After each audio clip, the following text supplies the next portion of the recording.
Hello everyone, I'm the DreamTeller and I'm here to help you today. I know you use this video to fall asleep, so before that, like the video and subscribe to the channel. Also, where are you from and what time are you watching? Now get comfortable and relax. I never planned on finding something strange in my own attic. I only went up there to deal with the mess that had piled up over the years. I live with my partner in a 2-story house, and we both agreed it was time to clean every corner. We had boxes of old clothes, random junk, and furniture we never used. The attic was a nightmare.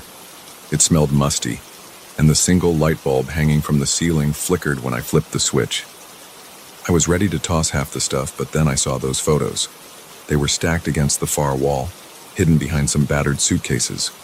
At first, I thought maybe they were family heirlooms I'd never heard about. But when I looked closer, I realized the people in the pictures were total strangers. The pictures were all black and white. The people wore clothes that seemed old-fashioned, like something from the middle of the last century. There were men, women, a few teenagers, but I didn't recognize a single face. Each photograph was in its own simple frame. All the people looked tense, with rigid shoulders and tight expressions. Some had eyes that seemed fixed on the camera, like they were bracing for something. Others had their gaze shifted to the side. I felt a prickling at the back of my neck as I flipped through them. I couldn't explain why. Something about their faces made me uneasy. I set the first few frames aside, then realized there were more. Stacks of them, dozens. I wondered who had put them there and why. This house belonged to my great-uncle before he passed it on. He never mentioned anything like this. I took a few of the frames to the nearest table under the attic light. I tried to see if there were dates or names written on the back. Nothing. All blank. The frames were dusty, and my hands got covered in a fine layer of dirt when I picked them up. I felt a chill in the air that wasn't just about the weather. It made the hair on my arms stand on end. I should have just closed the boxes and taken everything downstairs to get rid of. But curiosity got the better of me. I decided to hang some of them on a spare section of attic wall. I wanted to examine them more closely. Maybe, I thought, I could see some detail that would give me a clue about their identity. Maybe I'd recognize a place or a name on a sign in the background. So I found an old hammer and some nails in the corner. I put 4 or 5 frames up on a clear spot by the attic door. Then I stepped back to get a good look. The people in the photos looked like they were staring right back at me. Their eyes, though faded, still had an intensity that made my stomach tighten. I finished for the day after hanging those few pictures. I stacked the other frames neatly in a corner and headed downstairs. My partner was in the living room sorting books. She asked me how it went. I said it was fine, just dusty. I decided not to say anything about the photos yet. I wasn't sure how to explain the feeling I got from them. It wasn't anything I could articulate, so I kept it to myself. That night, I went to bed late. I had trouble sleeping, so I spent an hour lying in the dark. My mind kept drifting to those pictures, wondering who the people were. I tried to push the thoughts out of my head, but I couldn't. Eventually, I dozed off. Around 3 in the morning, I woke up to a faint tapping sound. At first, I thought it was just the house settling. Old wood can make weird noises. But the tapping persisted. It sounded like footsteps above my head. I leaned over, looked at the clock, and rubbed my eyes. My heart started to pound, but I told myself I was being paranoid.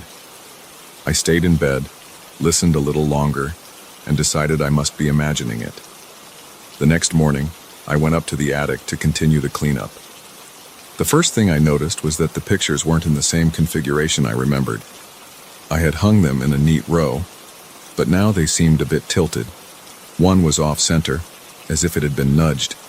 I looked around to see if maybe there was a strong draft or something that could have caused it, but the windows were sealed shut. The dust on the floor didn't look disturbed. I shrugged it off, straightened them, and continued with my work. I spent most of that day reorganizing boxes. I occasionally looked at the photos on the wall. Something seemed different about them every time I glanced over. I couldn't put my finger on it. Maybe the angles of their faces looked off, or maybe the shadows were playing tricks on me. I tried to ignore the feeling. Then, right before lunch, I swore one of the pictures was crooked again. The top edge was leaning away from the wall. I walked over to fix it. While I reached out to straighten the frame, I felt a rush of cold air across my back. I spun around, but nothing was there. When I told my partner about the frames, she said I should stop overthinking. She figured they were probably just loose on the nails. She offered to help me move them downstairs if they were bothering me. I said I wanted to keep them up there a bit longer, just to see if I could figure out who these people were. She shrugged and let me do my thing. I guess she could see I was a little fixated. That night I decided to check the attic before going to bed. I wanted to make sure nothing was out of place. I grabbed a flashlight and headed up the stairs. When I turned on the attic light, the pictures looked normal at first. But as I walked closer, I noticed their faces. They seemed different. The tension was still there, but some of them looked almost pleading now, like they wanted something from me. My heart started thumping faster. I told myself it was just my imagination. Maybe I was reading too much into a bunch of old black and white photos. I shut off the light and started to leave. That's when I heard something scrape along the floor behind me. It was a short, sharp noise like a frame being dragged. I spun around so fast I nearly dropped the flashlight. I shone the beam across the floorboards. All the pictures were still on the wall, so I couldn't figure out what made the sound. I stood there for a while, just breathing hard. I looked around the attic, but everything else seemed the same. Eventually, I forced myself to go back downstairs. My palms were slick with sweat as I gripped the flashlight. The next few days, I kept hearing strange noises from the attic. Sometimes it was that tapping sound. Other times it was a soft creaking. My partner heard it too once or twice, but she always dismissed it as the house settling. During the day, I'd go back up and I'd swear the frames were in different spots. It wasn't like they were obviously rearranged, but the spacing on the wall looked off, or a picture was slightly higher or lower than before. I kept adjusting them, trying to put them back in the exact position I remembered. Every time I looked at those faces, they appeared more distressed. Some of their eyes seemed to shift toward me, like they were following my movement. I tried to see if there was some trick of perspective. I'd step to the right, then to the left, checking if it was a simple illusion. But it never felt that simple. When I got too close, I felt a chill at the back of my neck again, the same one I felt that first day. On the fourth night, I woke up to a loud thump. It came from above my bedroom, right where the attic was. I shot out of bed, grabbed the flashlight again, and crept up the stairs. My heart was racing. My mouth felt dry. I flipped on the attic light, and I saw one of the frames lying on the floor. The glass wasn't cracked, but the back panel had come loose, and the photo was slightly out of place inside it. I picked it up and checked the wire that was supposed to hold it on the nail. It didn't look damaged. The nail was still firmly in the wall. There was no reason for that picture to be on the floor. While I was holding it, I studied the person in the photo. It was a man with a furrowed brow, eyes locked forward as if he was bracing for impact. I could see a new detail I hadn't noticed before. His tie was slightly askew, like he'd just rushed into place for the photo. I slipped the picture back into the frame and carefully hung it again. I made sure it was secure. Then I stepped away, listening. The attic was silent now. No wind, no footsteps, just my own breathing. I was too wired to sleep after that. I sat in the living room for about an hour, watching TV on low volume, trying to calm down. My thoughts kept circling back to the frames. Why did they move on their own? Why were the expressions changing? I felt a knot of dread in my gut. I told myself I had to do something, either get rid of them or figure out their origin. The next day, I called a friend who knew a bit about photography. I asked if old pictures could change color or warp over time. He said yes, pictures can fade or become warped if exposed to humidity or sunlight, but not in the way I was describing. I didn't mention the moving frames or the footsteps. I just asked general questions. He didn't have any special insight. After hanging up, I went back to the attic. I started pulling more frames out of the boxes, hoping to find clues on the backs or inside the frames. Still, nothing. No dates, no names, no text. That afternoon, while my partner was out, I decided to rearrange the pictures on the wall in a different pattern. I thought maybe if I changed the order, I'd notice something new. I lined up a dozen of them in a row, then put another 4 or 5 underneath. I stepped back to see the arrangement. Then I realized the people in the bottom row looked like they were angled up, as if staring at the row above them. It creeped me out. My pulse was thudding in my ears. I switched some frames around, but it didn't help. No matter how I arranged them, the people in the photos had the same tense, urgent expressions. I felt like I was intruding on something I wasn't meant to see. That evening, I was getting ready for bed when I heard footsteps again. They were slow, deliberate steps crossing the attic floor. I paused at the bottom of the attic ladder, listening. My scalp prickled. I called out, "Hello?" No answer. The steps stopped. I climbed up with my flashlight, flipped on the overhead light. I saw that a few frames were now leaning against the wall on the floor. There were no signs that the nails had come loose. I picked one up. The man in the photo had his eyes turned slightly to the left, as if looking at someone just out of frame. I set it back on the wall, my hand shaking. I decided I couldn't handle this anymore. Something was off. I grabbed a cardboard box and started taking the frames off the wall one by one. As I carried them, my stomach churned. I felt this unsettling urge to put them back, like some part of the attic wanted them to stay on display, but I kept packing them into the box. I only left one picture on the wall by accident because I ran out of space in the box. I almost didn't notice, but it was hanging right by the door. It showed a woman with wide eyes and clenched fists. Once I sealed the box, I hurried downstairs. I put it in a storage room off the garage.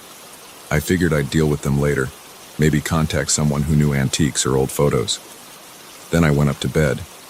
I managed to fall asleep after a while, relieved that I'd taken them down. Sometime in the early morning, I woke up again to a loud scraping noise from the attic. It sounded like something heavy was being dragged across the floor. My chest tightened. My throat felt dry. I lay there, heart pounding, trying to convince myself that it was just the wind or some random old house noise. But it didn't stop. It went on for a few minutes, then ended with a solid thump. I stayed in bed, staring at the ceiling. My mind raced with possibilities. Maybe the single frame I left behind had fallen, or maybe the entire stack of boxes had been knocked over. But why? By what? I told myself I'd deal with it in the morning.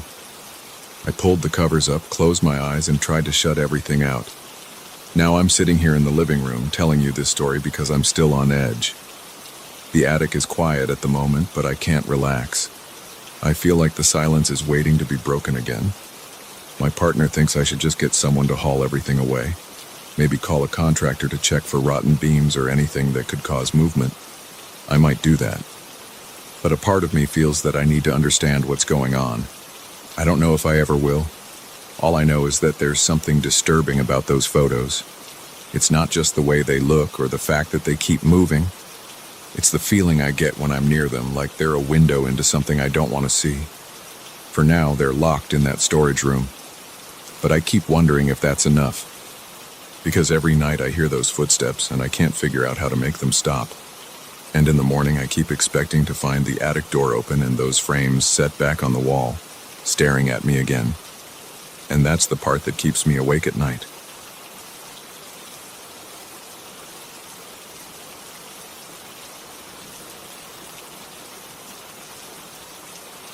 I found that notebook in an old drawer on a Saturday evening. I had gone to my family's house to sort through a bunch of stuff nobody wanted. The house had a stale smell, like it hadn't been aired out in months. When I pulled open that drawer, I only expected to see dust, maybe some random papers. Instead, there was this small leather-bound notebook. It looked ordinary on the outside, except for a few scratches on the cover. No words, no initials, just blank leather. I flipped through the pages and saw nothing written anywhere. It looked unused. I tossed it on the kitchen table without a second thought. At that point, I didn't sense anything weird. I just thought I'd keep it as a curiosity and maybe write down some notes. That was my plan, but it didn't last long. I heard an odd scraping sound later that night when I was alone in the living room. The house was quiet, apart from the hum of the refrigerator. I got up to check the kitchen, but everything looked the same except for the notebook. It was still lying there, but the cover looked slightly open. I brushed my hand across it. The leather felt cold, like it had been sitting in a freezer. When I picked it up, I noticed a faint mark on the first page. It looked like a pencil line, but I hadn't written anything. I closed it, thinking it was probably just a smudge. I set it back down and went upstairs to my old bedroom. I didn't feel uneasy yet. I just found it odd. Around midnight, a dull thump echoed from downstairs. My heart jolted. I had been trying to sleep on an old mattress that creaked every time I shifted. I thought maybe something had fallen off the counter. I got up, rubbed my eyes, and walked down the stairs. My pulse sped up when I saw the notebook on the floor, about 2 feet away from the table. The cover was flipped open, and I saw something written on the first page. It looked like messy handwriting, the letters dark and uneven. I picked it up and felt my stomach tighten. It read, "I watch in the dark." That was all. The ink, or whatever it was, looked fresh, like it had just dried. I couldn't come up with an explanation. I hadn't written it. Nobody else was in the house. My immediate thought was to toss the notebook in the trash. But part of me wanted to understand what was going on. I closed the notebook and pressed the cover firmly. My hands were shaking a little, so I forced myself to take a few slow breaths. I put it back on the table and stared at it for a while. I felt the hair on the back of my neck rise, like someone was standing behind me. I turned around, but the kitchen was empty. No footsteps, no shadows, nothing except the refrigerator hum. Finally, I decided to go back upstairs. I left the lights on. I didn't sleep well that night. Whenever I closed my eyes, I heard faint scratching like a pencil on paper. I'd jump up, look around, and see nothing. The room was dark, and the only thing I could hear was my own breathing. My chest felt tight, and I kept imagining something crouched in the corner. At one point, I thought I heard the bedroom door creak, so I sat up and switched on the lamp. The door was shut just as I'd left it. After a few minutes of tense silence, I managed to drift off again. I woke up at dawn with sweat on my forehead. I went downstairs and found the notebook still on the table, closed. I tried to open it, but the pages were blank again. The sentence I'd seen last night was gone. I slid my finger across the page where I'd seen those words, but it was smooth. There was no sign of fresh ink, no smudge, nothing. I felt lightheaded. I told myself I must have been half asleep. Maybe my mind was playing tricks. I put it in a drawer and decided to step outside for some fresh air. That afternoon, I heard creaking noises near the living room closet. It sounded like someone was pushing against the door from the inside. I opened it, and there was nothing unusual, just coats and a few boxes. Then I heard a loud slam from the hallway. When I reached the hallway, I found the window had shut itself. There was no wind outside, and I'd left it open on purpose to let some air in. My body tensed, and I had this tight feeling in my chest again. I had the impression I wasn't alone in the house. My eyes kept darting around, expecting to see a shape or a figure, but every room looked empty. The floorboards were silent as I walked around. Later that evening, I decided to take another look at the notebook. I sat in the living room with a small table lamp on. The overhead light was flickering occasionally, which made my nerves worse. I opened the drawer and pulled out the notebook. As soon as I touched it, I noticed the pages felt different, thicker somehow. I flipped through them, and I saw new marks scattered across random pages. Some were strange symbols. Some looked like short phrases in a language I didn't recognize. Others were lines drawn in black ink. They reminded me of small shapes, or maybe eyes. I felt the hair on my arms stand up, and my mouth went dry. There was a low rumble from the ceiling, like wood settling. I closed the notebook because I couldn't handle looking at it anymore. About an hour later, I heard something clattering in the kitchen. I found a cabinet door hanging open. Several plates were on the floor, not broken, just lying there. A few cups had rolled off to the side. I took a step back and gripped the counter until my hand hurt. That's when I noticed the notebook was on the counter, even though I'd left it in the living room. I had no memory of bringing it there. I tried to keep my breathing steady, but my chest felt like it was shrinking. I picked it up and opened it again. This time, I saw a short message. "Come to the stairs. My fingertips tingled and I felt a dull ache in my head. I wanted to ignore it, but I found myself walking toward the staircase. The stairway was dark because I hadn't turned on the overhead light. I could see the faint outline of each step. I stood at the bottom, listening. The house felt too quiet. There was a thick silence that made my ears ring. I took one step, then another, holding the notebook against my chest. The steps creaked under my weight. I had this strong feeling that something was at the top, waiting for me. But I couldn't stop. My heart was pounding so hard I could hear it in my ears.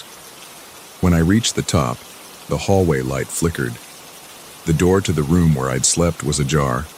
A cold draft hit me, and I shivered. I felt a sharp sting in my eyes, like I hadn't blinked in too long. I heard something shift in the darkness up ahead, maybe a piece of furniture or a footstep.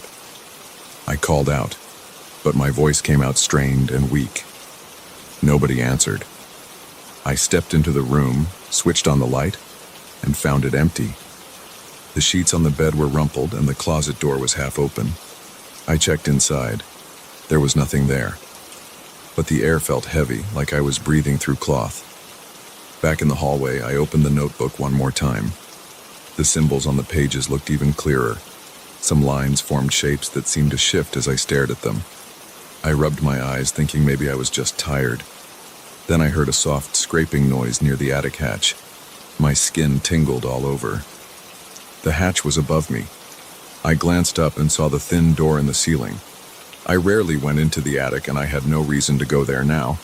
Yet, the sound continued, like nails scratching against wood. I climbed onto a chair and pushed the hatch open with a broom handle. A weak light bulb in the attic revealed dusty boxes and old suitcases. As I raised myself up, I noticed the notebook felt warmer. It was almost hot in my hand. I rested the notebook on the attic floor and climbed up fully. My jeans caught on a splinter and I nearly lost my balance. I managed to stand, scanning the area.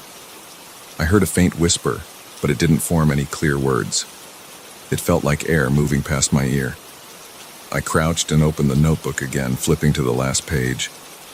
Now there was another sentence. You are close. My heart felt like it would burst out of my chest. I set the notebook down and looked around. A single beam of light from the bare bulb showed me corners filled with dust and spiderwebs. There was a mirror covered by a sheet. I pulled the sheet off.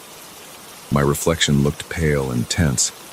The scrapes on the leather cover of the notebook were visible in the mirror. For some reason, I felt like the reflection wasn't matching my movements exactly, but that might have been my nerves.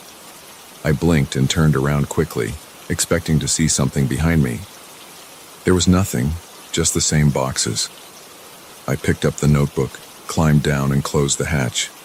My heart was still pounding, and I could feel my pulse in my throat. I headed back to the living room, trying to calm down. I opened all the windows to let in some fresh air. The sun was setting, which made the house feel dim and shadowy. I sat on the couch with the notebook in my lap. I had to decide whether to destroy it or keep going. I thought about throwing it into the fireplace. But I wanted answers. I wanted to see if there was something else written. I told myself I'd give it one more night. If things got worse, I'd get rid of it in the morning. As darkness fell, the house started making more noises. Floorboards popped in different rooms. Doors creaked, then went silent. At one point, I heard the rattling of a window in the upstairs bathroom. I felt cold sweat drip down my sides. I got up to check, but as I reached the second floor, the sound stopped. The bathroom window was shut tight. I switched on the hallway light and noticed flickers again. The bulb seemed fine though, so I wasn't sure why it kept doing that. When I walked back down, I found the notebook open on the living room table. I didn't remember leaving it open. My throat went dry and I felt my heart thud. On the page, in large black letters, it said, "The truth is under the drawer." My mind flashed back to that desk drawer where I'd found the notebook. I felt a surge of adrenaline.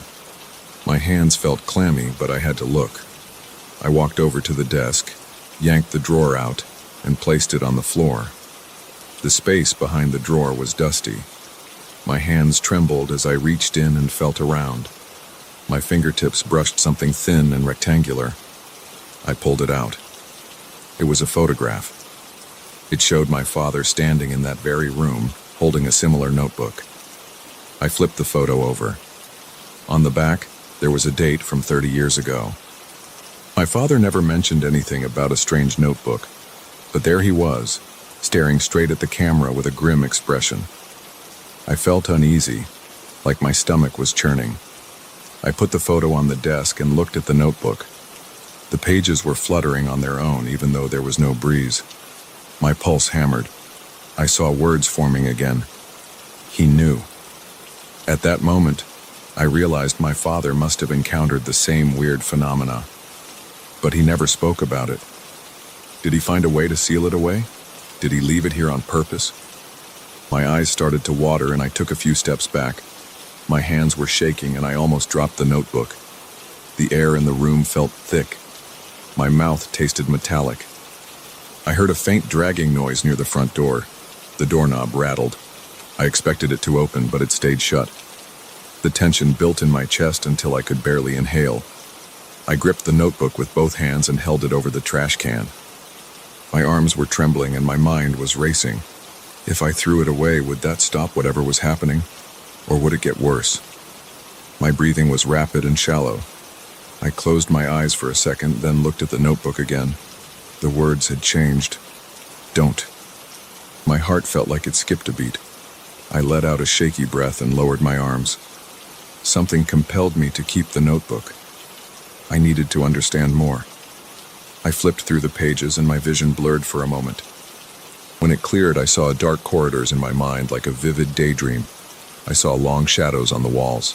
The corridors were narrow and seemed to stretch on forever.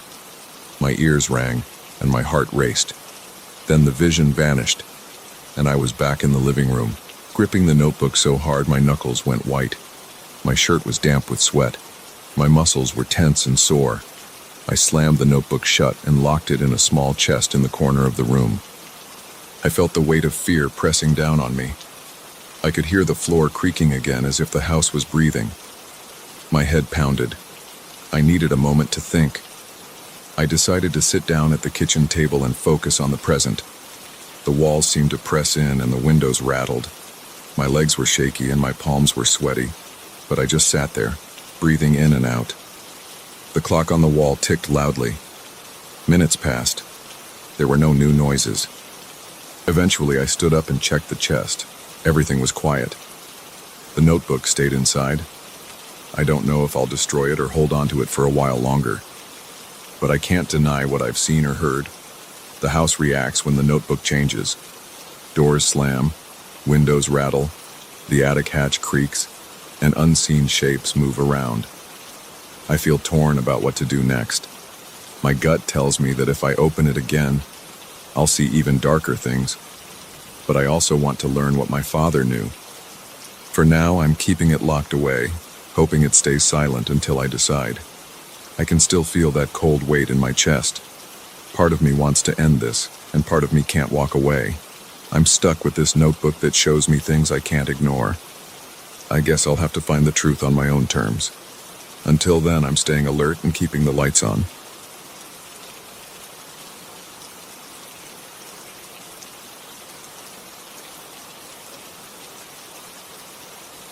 I arrived at the old convent on a Monday afternoon.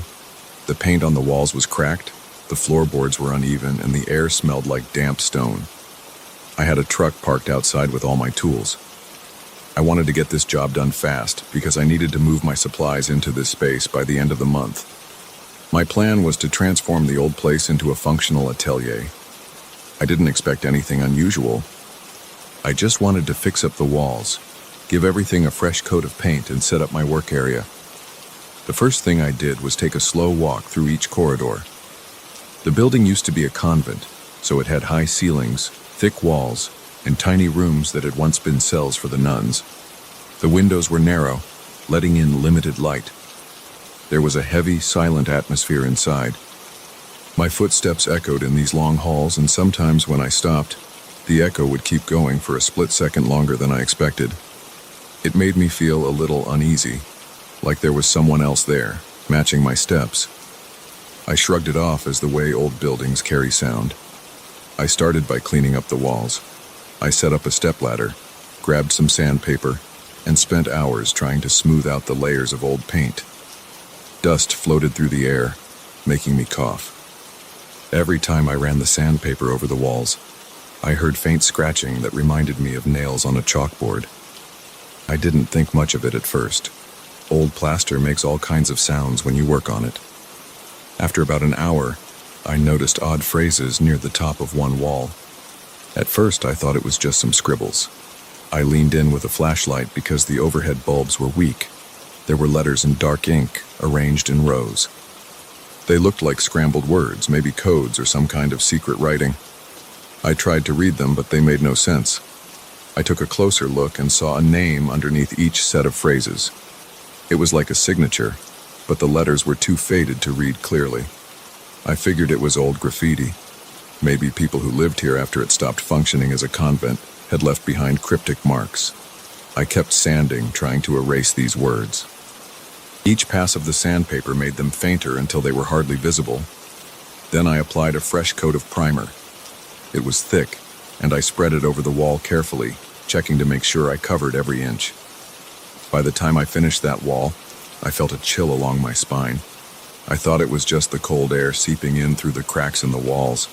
My back was tired, and my arms ached from all the sanding. I turned off the lights, locked up, and drove home. The next morning, I came back ready to continue. I set my coffee down on a folding table near the entrance. My eyes were still half closed from lack of sleep. I yawned, walked into the main corridor, and stopped in my tracks. The wall I had primed was full of those same lines of text, only they looked darker and clearer than before. The words seemed almost fresh, like they had been written that same morning. The signatures were also visible. Some had different handwriting styles. I stood there, confused, because I had covered that entire area thoroughly. There was no way the old marks could have bled through that much paint overnight. It was impossible. I approached the wall, touched it, and felt that the paint was fully dry. I rubbed my fingers along the text. No paint came off on my hand. The letters looked like new ink. I felt a knot in my stomach. I tried to tell myself it was just some chemical reaction from the older layers of paint. I figured I could cover it again and move on. I applied a second coat, even thicker than before. I spent half the day on that wall, determined to make sure the ink or whatever it was didn't show through again. By late afternoon, it looked spotless. I exhaled in relief, did a quick cleanup, and went home, ignoring a persistent feeling of unease. The third day, I walked in and saw the writing again. This time, there were new signatures. The phrases were still scrambled, but I made out the words passages and beneath in one line. Another line said, "The halls carry shadows." I felt my stomach churn. I cursed under my breath and ran my hand along the wall. Again, the paint was dry and the text was right there, bold and clear. I felt a cold draft behind me. I turned around fast, expecting to see a window open or a door ajar. Everything was shut. My heart thumped and my hands felt clammy. I thought about leaving the job, but I had a contract to finish. I told myself I'd find a logical reason for this.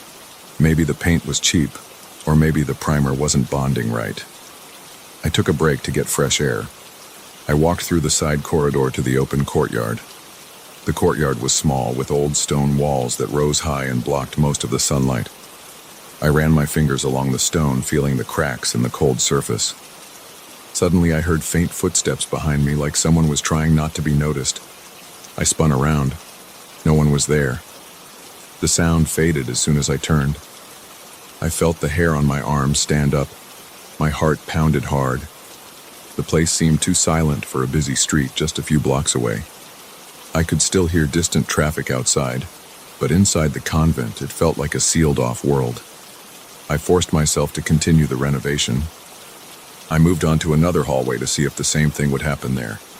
I used an industrial sander on the plaster, and the machine roared in my hands. Clouds of dust filled the air, making me cough again. As the dust settled, I saw faint outlines of text along the edges of this second corridor. The letters looked similar to the ones in the main hall.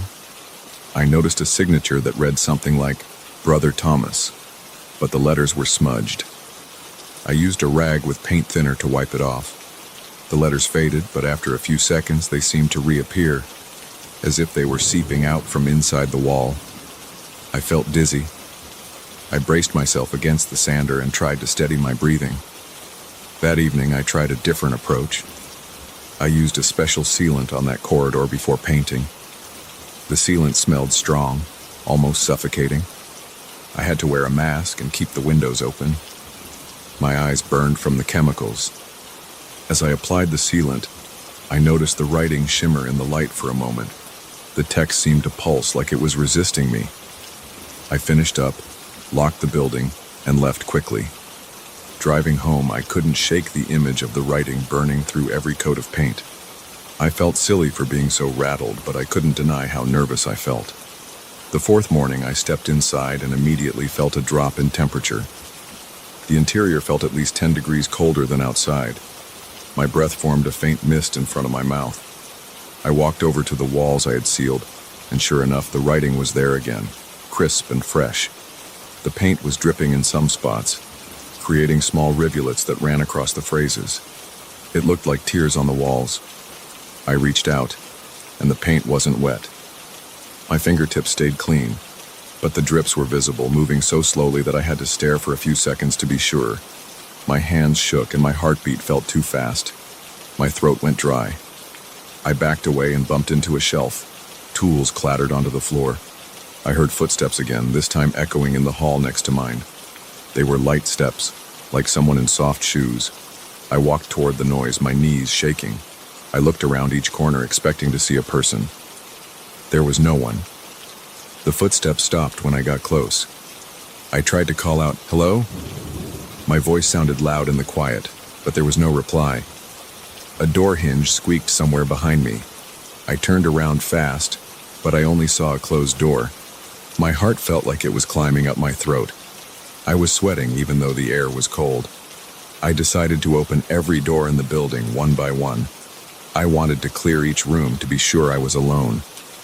Most of the rooms were empty, just small cells with stone floors and dusty windows. Some had old tables or chairs stacked against the walls, covered with sheets. Nothing looked out of place except for a few more lines of that strange writing, always near the walls. I touched them, and my fingers tingled like a mild electric shock. I pulled my hand away fast. I felt goosebumps forming on my arms and neck. The more I looked around, the more I found these markings. They appeared in corners, behind shelves, even along the floor near the baseboards. Some were only a few words, others were several lines. Each signature looked different. Some had formal handwriting, others were almost scribbles. Most were in what looked like old ink, but a few had a more modern look, as if written with a common marker. The references to secret passages were consistent. I kept seeing the words "hidden corridor," "below the chapel," "under the flagstones," or "open at dusk." Every time I saw something new, my breathing sped up, and my stomach felt tight. That afternoon, I was working in the former chapel area, sweeping out the debris. The tall windows let in weak light, and I saw dust motes floating in the air. I heard a soft scraping noise behind the altar. I walked over, shining my flashlight on the stone floor. There was a small crack about the width of my finger, running across the floor. It looked like the stone slab had been moved or pried open at some point. I knelt down and tried to get the slab to move, but it felt stuck. The scraping noise continued, like something was shifting underneath, but I couldn't see any opening. My flashlight flickered, and my pulse pounded in my ears.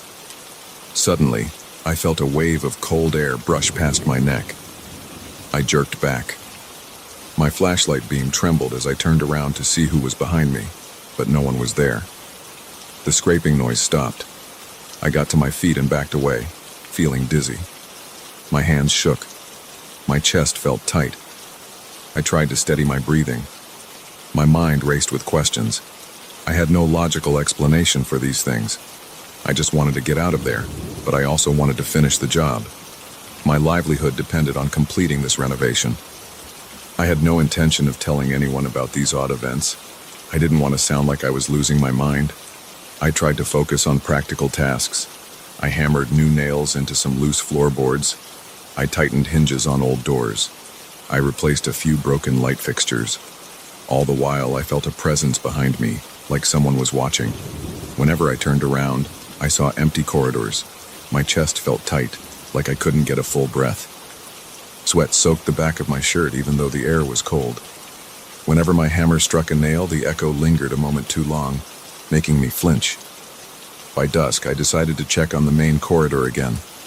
The new paint on the walls had started to drip in thin lines, forming fresh rivulets that outlined more words. I read one that said, "It waits below." Another read, "Do not stay after dark." My hands trembled as I held the flashlight.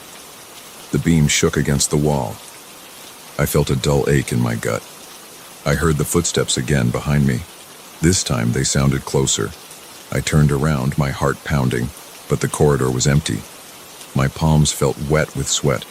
My whole body felt tense, as if ready for a fight. Then I heard a soft whisper.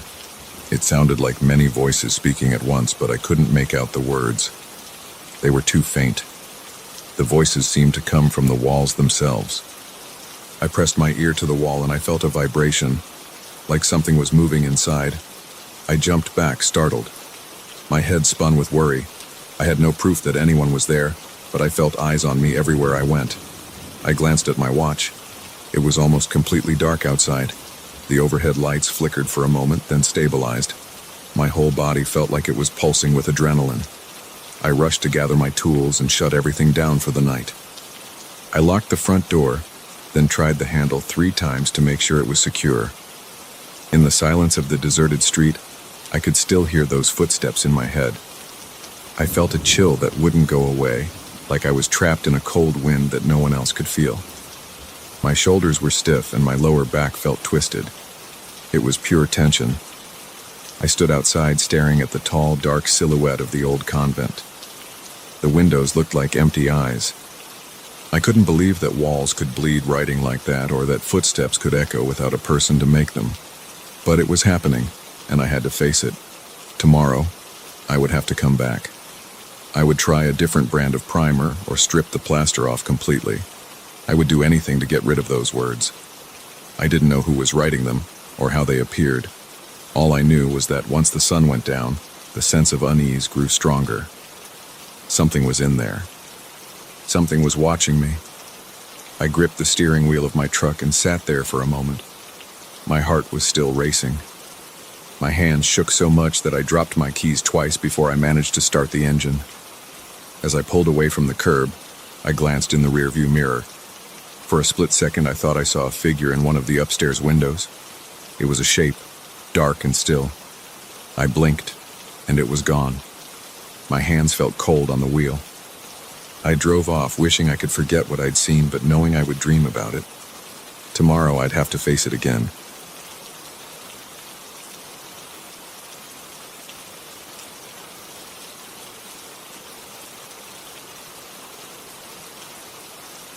I remember the exact moment I first saw that harp in my attic. I was moving boxes around, trying to find a broken chair I wanted to fix. I pulled some old quilts from a corner and caught a glimpse of something large under a dirty sheet. When I lifted the cloth, I saw the harp. It stood upright, surrounded by dust, with intricate wooden details carved into its column and base. It had thick strings coated in cobwebs. I felt a strong urge to wipe it clean and see if it made any sound at all. My heart pounded and I tasted dust on my tongue. I was alone in the attic, and the single light bulb overhead made everything feel dim. I ran my fingers over the strings.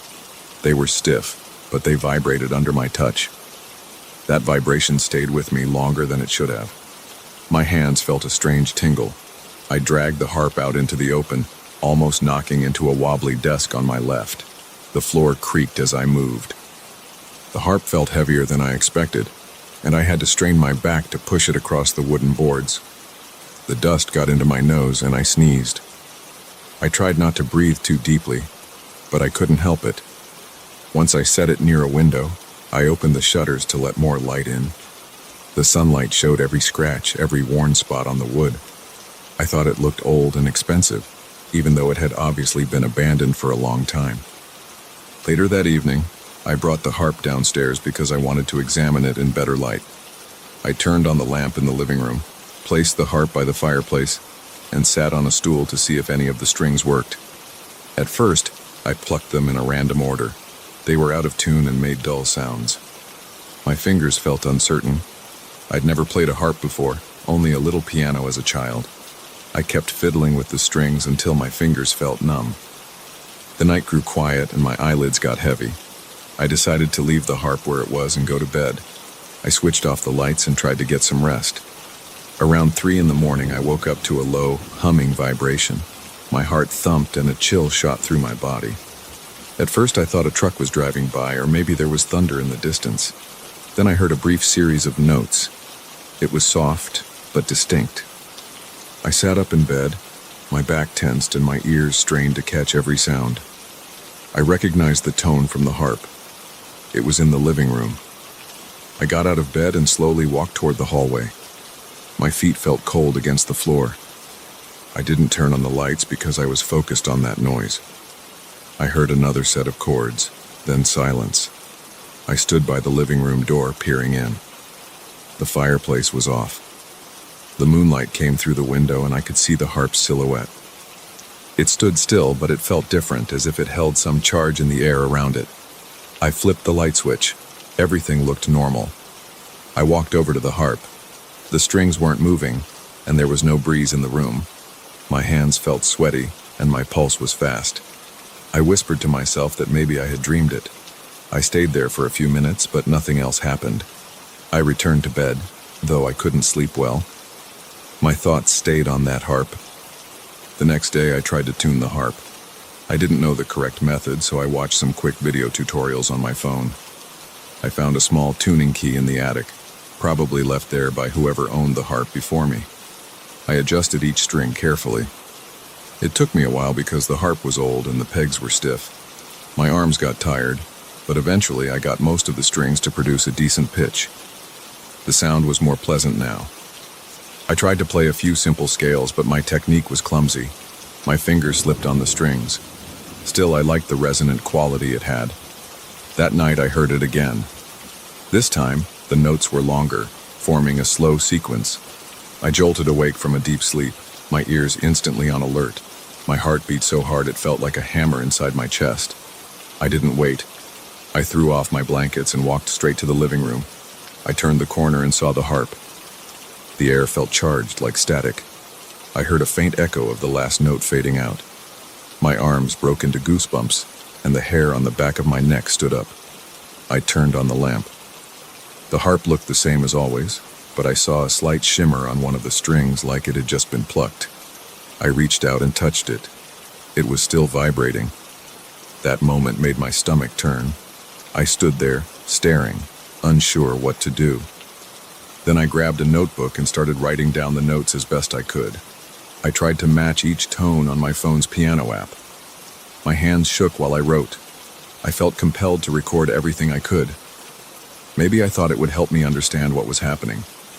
The next day, I tried to replicate those sequences on the harp. I struggled to match the exact pattern, but I caught some resemblance of the chords. They were slow and had a somber feeling. As I played them, something inside me tingled. My breathing got shallow and I had a sense of being watched. That night, I had a dream that felt incredibly real. I saw a large ballroom with polished floors. There were people in formal attire dancing and talking. I stood in a corner watching them. Their clothes were from another era, tailcoats, long dresses, and gloves. I heard harp music echoing through the room, but I couldn't see who was playing. When I woke up, I was drenched in sweat. My sheets were twisted around my legs, my heart was racing. I sat up in bed, panting. I took a long drink of water and tried to calm down. The images wouldn't leave my head. Over the following nights, the harp played on its own more frequently. Sometimes it was a single chord, other times a short melody. I got up each time and wrote the notes in my notebook. I tried to keep track of the time as well. It always happened between 2 and 4 in the morning. My tiredness grew. I started feeling restless during the day. My hands trembled whenever I thought about the harp.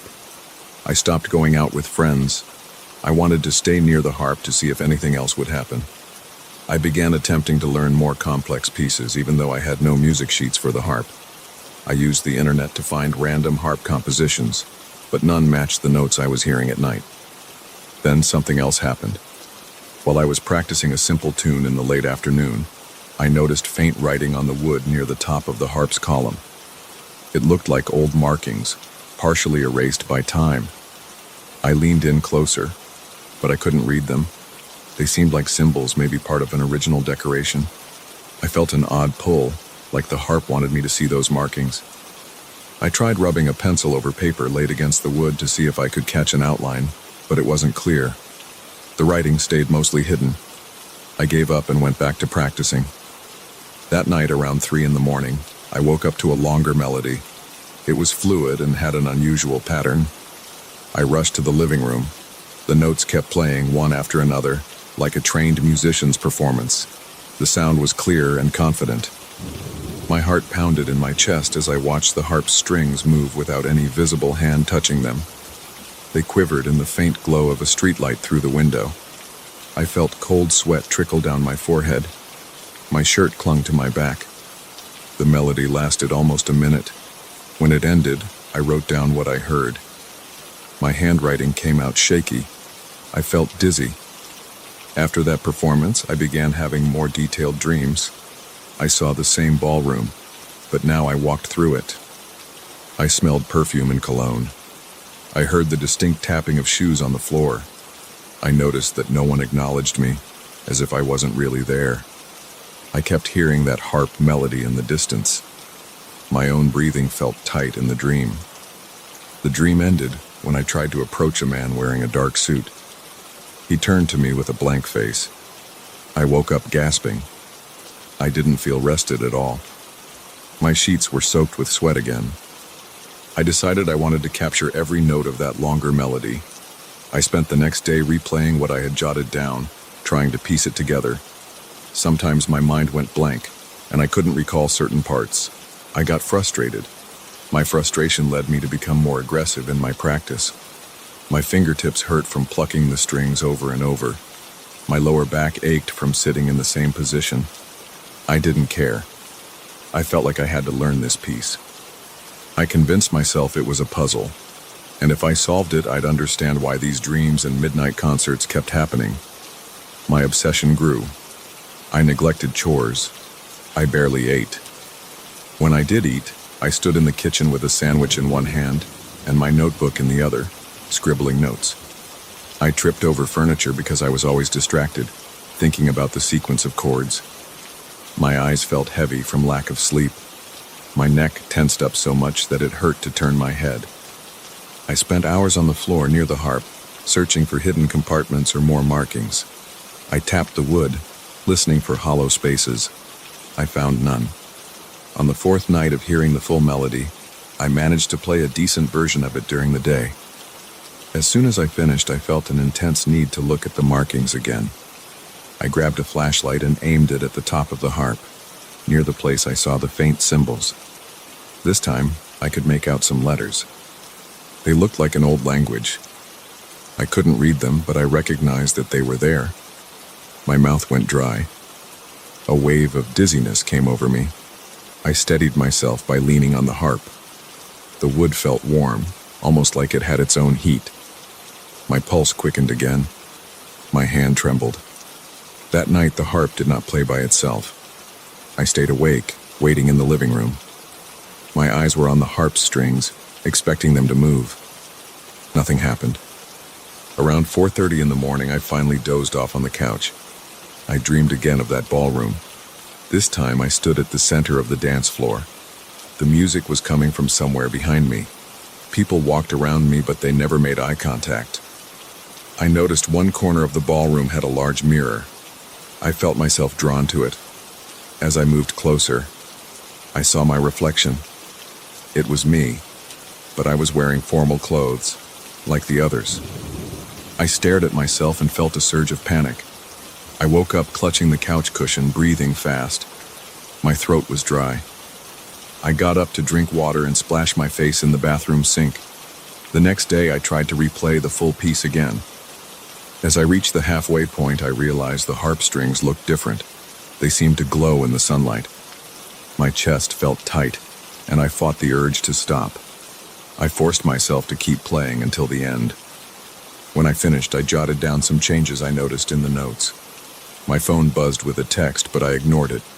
I didn't want any distraction. I kept plucking the strings. My arms felt shaky. My breath came in short bursts. I repeated the piece again. Suddenly, I felt a strong vibration from the harp.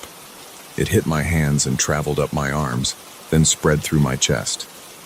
My vision blurred for a second. I blinked, struggling to see clearly. The strings kept vibrating even though I had stopped plucking them. I heard a faint echo in the living room, like the tail end of a long cord. My skin felt clammy. I stepped back, worried I might lose my balance. The vibration faded, and the room went silent. I set the harp down carefully and walked into the hallway. My legs felt weak. I leaned against the wall. My head pounded with tension. I tried to catch my breath. There was a ringing in my ears that wouldn't go away. I thought about calling someone or leaving the house, but I stayed. I felt too invested in what was happening. I couldn't just leave the harp behind, and I couldn't bring myself to get rid of it. I wanted to find answers. I wanted to see if the dreams would show me more. I decided to spend the next few nights in the living room, sleeping on the couch. I set an alarm for every hour, so I wouldn't miss any activity from the harp. My sleep became fragmented. I woke up exhausted each morning. The harp remained quiet. I started wondering if it was over. My stress level was high. My hands trembled all day. My reflection in the bathroom mirror looked gaunt. Dark circles formed under my eyes. My jaw felt tense from clenching it at night. On the 7th night of my vigil, I finally heard the harp again. It was around 3:30 in the morning. The chords sounded louder, more urgent. I sprang off the couch, my heart thumping. The strings were moving on their own. I grabbed my notebook, but I accidentally knocked it onto the floor. I cursed under my breath and picked it up. By the time I held my pen, the melody was nearly done. I recognized some of it. It matched the piece I had been practicing. My entire body felt like it was vibrating in sync with the notes. Then the music stopped. The air felt thick.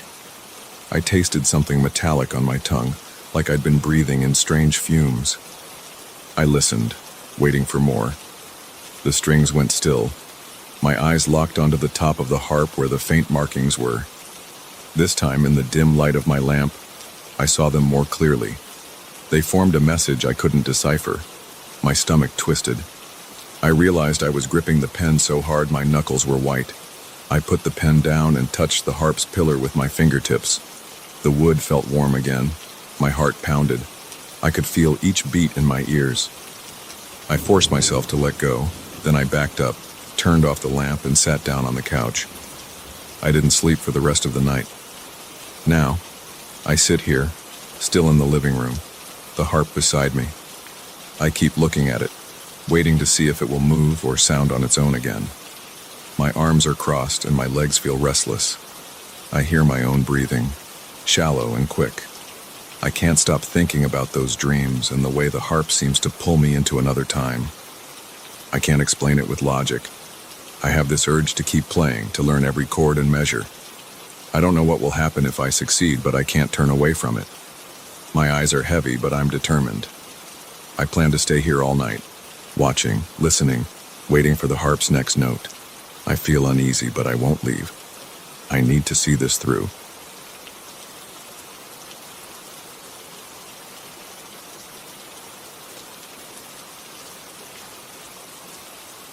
I had no idea what I was getting into when I first stepped onto that plateau. I felt the dry heat hit my face and the sun was right above me. My boots pressed into hard, cracked ground. I looked around and saw nothing but dust and red-brown rock for miles. I was there because I'd heard rumors about strange rock formations that didn't match the usual geological patterns. I wasn't expecting anything else. I carried a small pack with water, some protein bars, and a camera. My car was parked a few miles back on the edge of the plateau, where the sand turned into flat stone. As I walked, I saw random boulders. Some looked tall, others were smaller and jagged. I spent hours taking notes, snapping pictures, and checking the position of the sun. My throat felt dry. Sweat beaded on my forehead and neck. The air was still. I heard only the crunch of my footsteps, the rustling of the faint desert breeze, and the pounding of my heartbeat in my ears.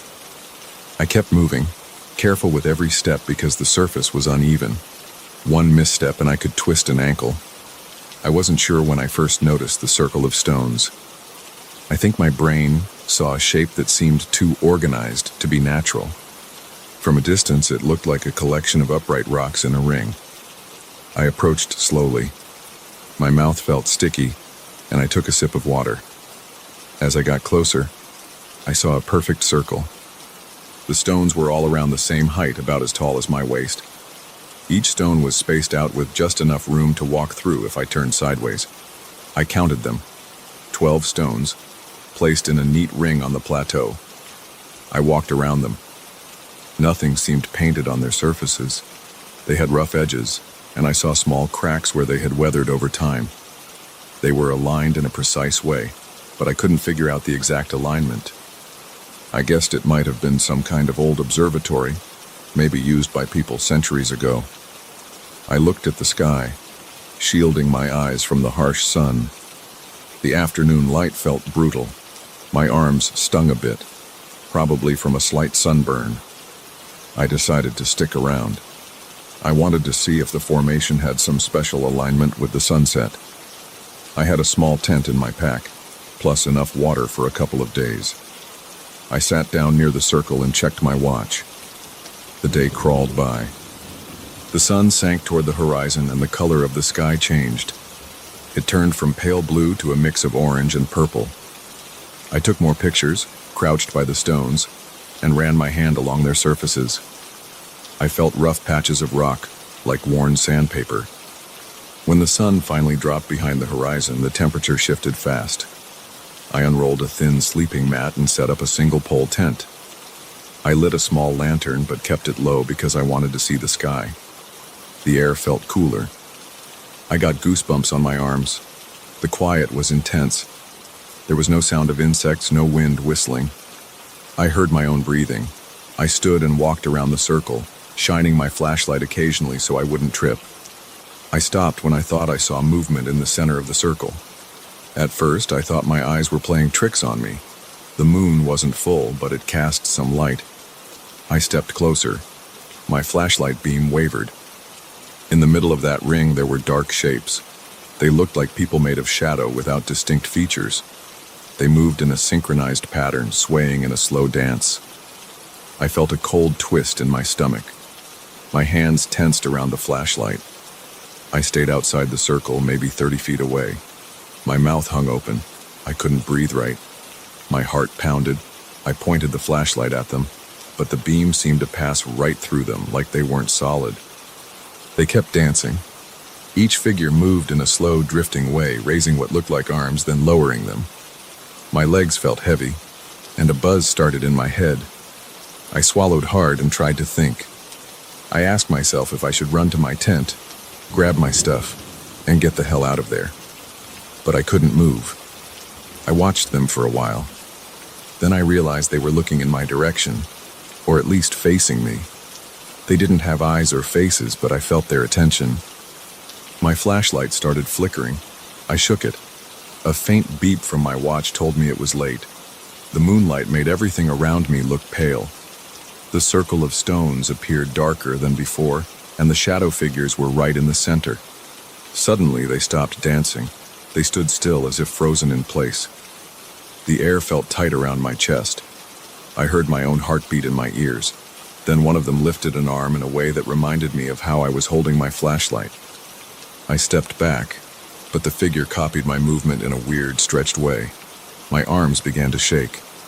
I tried to stay calm, but my breath came in quick gasps. Another shadow shape tilted its head. I did the same thing without meaning to. Then I realized it was mimicking me, or maybe forcing me to mimic it. I'm not sure. I heard a dull ringing in my ears. Every time I moved my arm or turned my head, I saw them do it in the center of the circle, but with slight distortions. Their limbs looked elongated, like they were pulling at the edges of the darkness. My scalp prickled. I wanted to run, but something pinned me in place. My legs trembled. My throat felt dry. The figures kept shifting around, as if they were testing the limits of their shape. I finally managed to step backward. I stumbled on a small rock and almost fell. One of the shadows jerked in a similar way, and its torso twisted. I heard a low hiss, or maybe a faint scrape like nails on stone. I turned off my flashlight. The moonlight was dim, but the shadows were still visible. They had a faint glow around their edges, like black outlines. I felt cold sweat on my neck, and my hair stood up. The compulsion to walk into that circle hit me then. It was a sudden pull in my gut. It felt like a tug behind my navel. My mind screamed at me to stay away. My heart pounded so hard I thought my chest might burst, but my feet wanted to move forward. My entire body felt drawn to that spot, like there was a rope around my waist. I tried to fight it. I pressed my heels into the ground and clenched my fists, but with each second, the urge grew. It was like an itch under my skin that I couldn't scratch. I glanced at my tent. It was just a short jog away. The idea of zipping myself up inside a flimsy layer of fabric didn't feel safe. I'd still be near the circle. I'd still be vulnerable. I looked back at the shadows. They were swaying again, slowly, but they weren't dancing in their initial pattern. Now they seemed to be waiting. I heard a soft wind pick up, which was the first time I felt a breeze since sunset. The night air felt colder on my sweaty face. I stepped forward. My left foot moved without me wanting it to. The shadows raised their arms again. I thought I heard a soft hum, like a vibration in the air. I tried to focus on my breathing. My chest rose and fell in short bursts. My heart rate felt out of control. I took another step forward. My mind told me to stop, but my body was giving in. I tried to speak or yell, but my voice came out in a trembling whisper. I heard my own words echo in my ears. Stop it. I forced my right foot to stay in place. I shifted my weight back, but it felt like the ground was pulling me. The circle was about 10 feet away now. I could see the stones more clearly. Their surfaces had faint scratches, lines that formed patterns I hadn't noticed before. I could smell the dusty air. My nose was dry and my tongue felt rough in my mouth. I took a half step forward again, unsteady. The shadows seemed to pulse. They rose a bit taller, as if drawn to me. The humming sound grew louder. I felt it vibrating in my chest, rattling my rib cage. The wind whipped across the plateau, stirring up a bit of dust, stinging my eyes. I blinked hard and rubbed them. For a second, my vision blurred and I saw the shapes flicker. They still copied me, though. When I lifted my hand to wipe sweat off my forehead, they lifted their hands too, in that twisted, unnatural motion. I pulled in a shaky breath. My eyes stung from sweat and dust. I stood there staring at them. I wanted to break free from that pull. Part of me just wanted to collapse to the ground, but I took another step forward instead. Now I was only a few feet from the ring of stones. I could have touched one of them if I reached out my arm. I felt a surge of adrenaline. My fingers tingled. My stomach churned. I tried to push my body backward, but it refused. It was like I was on a track leading straight into that circle. I heard my pulse in my ears. My forehead was damp and sweat dripped down the side of my face. I wiped my cheek. My hand shook. The shadows parted slightly, making a gap right in front of me, an open path into the center. I stepped between two stones. The temperature dropped even more. My breath hitched. The ground felt softer. My knees wobbled. I saw my shadow on the ground in front of me, stretched by the moonlight. But it didn't match my movements perfectly. When I lifted my left hand, my shadow's left hand moved a split second later, then caught up. I heard a faint crunch under my boots, like small pebbles grinding. The humming grew louder, filling my skull. I inched closer to the center, and the shadow figures surrounded me, circling me in slow arcs. I smelled dust and the faint odor of sulfur. My eyes watered. My heart pounded so hard that my chest hurt. The shadows extended their arms and legs, making a wide ring around me. Each time I shifted my weight or twitched my fingers, they imitated me. I felt a tingling in my fingertips and a heavy ache in my calves. My thoughts were jumbled. I couldn't form a clear plan. My entire focus was on the shapes around me. I could see no eyes or mouths, just outlines of heads and limbs. They stayed a few feet away but blocked any clear path out. I turned my head, scanning for an opening.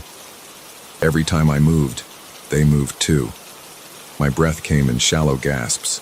I said, "Let me out," in a low, shaky voice. They made no sound, but I saw them tilt their heads in unison.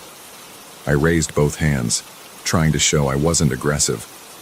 My muscles felt stiff. They mirrored me, lifting their arms. My chest felt tight. A faint rattling sensation went up my spine. I took a slow step backward, toward the edge of the circle. They took a matching step forward, staying in a ring around me. My legs shook, and I dropped to my knees, panting. My mouth tasted sour. The dust on my tongue made me gag. I stayed there for a few seconds on my knees, head bowed, feeling the grit between my teeth. The humming noise softened a bit. I lifted my head. The shadows swayed slightly as if they were waiting. My heartbeat pounded in my ears. My arms felt like lead. I forced myself to stand up again. My knees wobbled. I tried to move sideways. The shadow ring moved with me, each shape perfectly synchronized. I turned around, scanning the stones.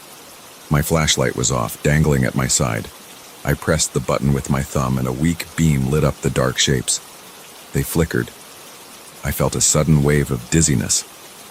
The compulsion to stay inside the circle was still there. I could barely form a coherent thought. My body felt cold. My shirt clung to my back. My mouth was so dry I could barely swallow. Then I heard a crack behind me. It was just my foot hitting a small rock, but it sounded loud in that silent place. I spun around and the shadows twitched in response.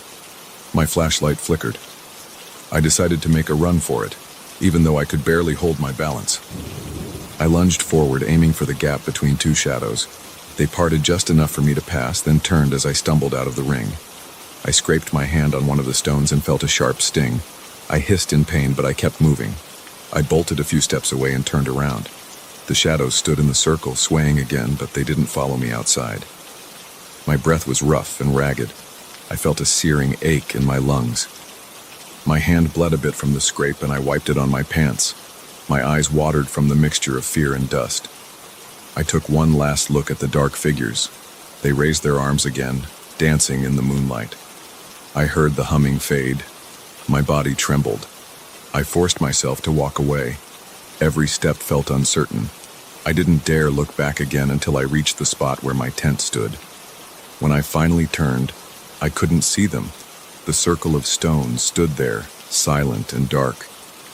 I collapsed onto my sleeping mat, still shaking. The air around me felt heavy and suffocating, but it was better than being inside that ring. I didn't sleep much that night. My eyes stayed open, scanning the plateau for any sign of movement.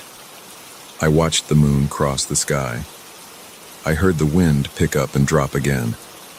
At dawn, I stood up, packed my tent, and scanned the horizon one last time. The stones were still there. They looked harmless in the daylight. No sign of those shadows. My legs felt weak as I walked away. I didn't break into a run. I kept a steady pace, glancing over my shoulder every few minutes. The sunlight felt hot on my back, and my lips were cracked. Every time I thought of the shadows, my heart skipped a beat. When I finally got to my car, I tossed my pack inside and slammed the door. My reflection in the rearview mirror looked pale and tense. My eyes twitched. I started the engine and drove off, heading as far from that plateau as I could. I didn't have a plan besides getting away. My mind still reeled from what I'd seen. I can't explain it. I only know it felt real, and the memory still makes my stomach clench. Those stones, that circle, those shadows. I don't know what they were. I just know I never want to see them again.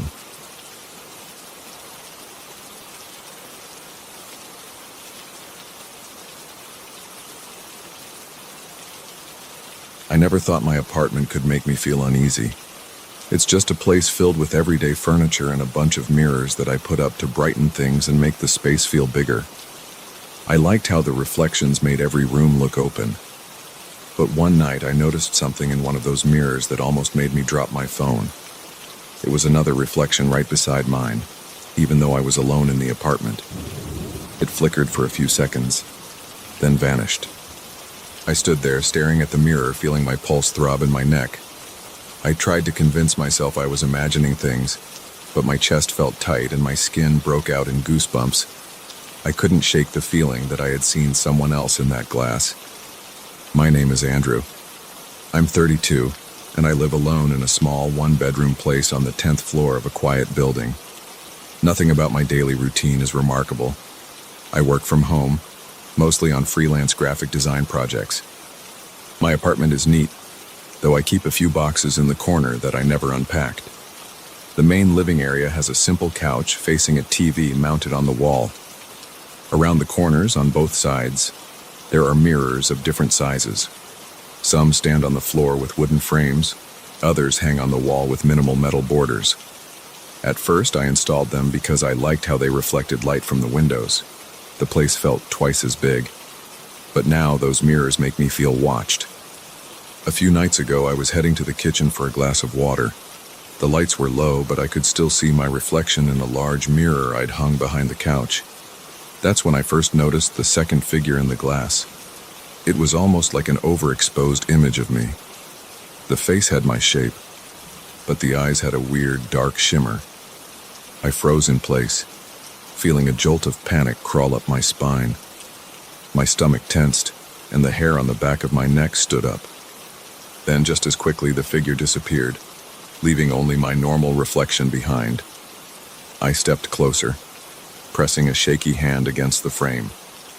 My heart was hammering so hard that I could hear it pulsing in my ears. I waited a minute, staring at every corner of that mirror. Nothing unusual. My reflection stared back at me with tired eyes, messed up hair, and a worried expression. I flipped on the overhead light. Still just me, alone. At that moment, I wanted to tear the mirror off the wall, but I felt silly. I told myself it had to be a trick of the shadows or my imagination. Maybe I was just tired, and my eyes were playing games with me. I turned off the light, rubbed my face, and tried to ignore the creeping tension in my body. Then, I went back to bed. The next morning, I felt drained. My mind kept returning to that strange reflection. I decided to examine the mirror more thoroughly. The frame was sturdy, and there were no cracks on the glass. My windows were closed, so there wasn't any breeze or movement that could distort a reflection. By daylight, it looked ordinary. I tried looking at it from different angles, stepping from side to side, but I only saw my normal reflection. I even pressed my hand against it, half expecting the glass to feel different. It was cool and smooth, just a standard mirror. That day, I tried to focus on my work. I had a deadline looming, and I needed to finish a set of digital images for a client. My hands were shaking a bit on my keyboard. I kept glancing to the left, where a small mirrored panel hung near my desk. It had never bothered me before, but now I couldn't concentrate. I kept looking at it out of the corner of my eye, waiting for something strange to appear. The hours went by, and nothing happened. After I finished my project, I started to wonder if I'd just had a vivid hallucination. That night, I was in my bedroom, brushing my teeth in front of the mirror attached to my closet door. I spit out the toothpaste and rinsed my mouth. I looked up, and for a split second, I saw that same figure standing behind my left shoulder. It was faint, but it had that same disturbing glow in its eyes. My mouth dried up, and my hand holding the toothbrush jerked. I whipped around. No one was there. I slowly turned back to face the mirror, feeling my muscles tighten from my neck down to my lower back. The reflection was normal again, but my chest was pounding, and I was breathing hard. I stood there for a solid minute, holding my breath. I flicked the bedroom light on and off, testing every angle. Nothing else happened. Over the next few days, I started seeing that figure in more of my mirrors. it wouldn't stay long. Sometimes I'd catch it in the corner of my eye, and other times it was front and center. Each time it seemed a bit clearer, or maybe a bit closer. I noticed it in the bathroom mirror while washing my hands, or in the little mirror I keep by the door when I was putting on a jacket. The worst part was the expression in its eyes. They looked like my eyes, but with a dark flicker. It reminded me of how animals' eyes can shine at night, except there was something hostile in the way it locked onto me. I felt a heaviness settle in my stomach every time I caught sight of it.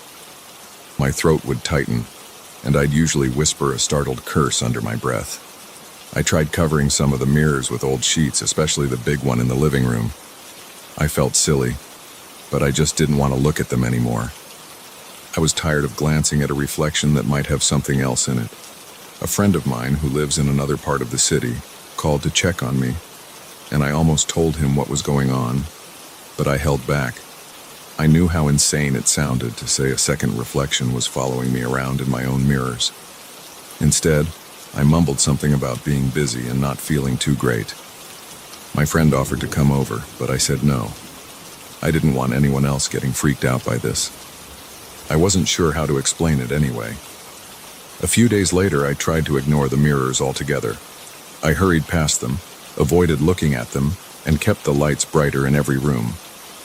I started sleeping with a small lamp on by the bed.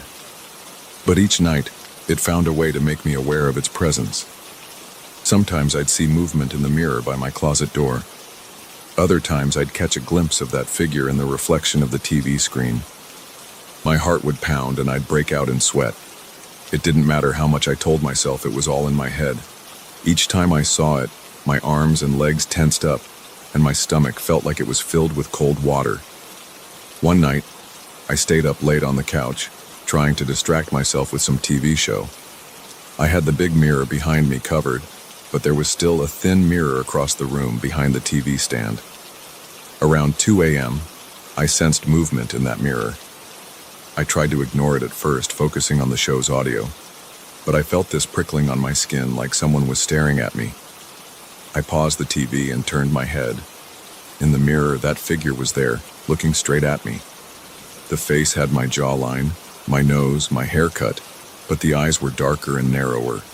My reflection was turned to the side, but this figure was facing me dead on. I dropped the remote. It clattered on the floor. I could see my chest rising and falling, and my hands shook. The other figure just kept looking at me. Then it stepped forward in the reflection, getting closer to the glass, even though I was sitting still. I gasped and scrambled to get up. I actually slid off the couch in a panic, grabbing at the cushions to keep my balance. When I looked back, the mirror only showed me on the floor, panting with wide eyes. I felt sweat trickling down the sides of my face. I didn't sleep that night. I sat in the corner of the living room with all the lights on, scanning the walls and the floor, trying to calm my breathing. I considered leaving my apartment, maybe staying at a hotel or calling a friend, but a weird sense of shame held me back. I was afraid to tell anyone about this. It all felt so bizarre. I kept telling myself it wasn't possible. Mirrors just reflect what's in front of them. They don't produce new images. The next morning, I woke up still on the couch with the sun shining through the windows. At least I dozed off for a bit. My back was sore, and my neck felt stiff. I stretched and stood up. The covers were still on the big mirror, but the smaller ones were uncovered. I tried to go about my day, but I was on edge.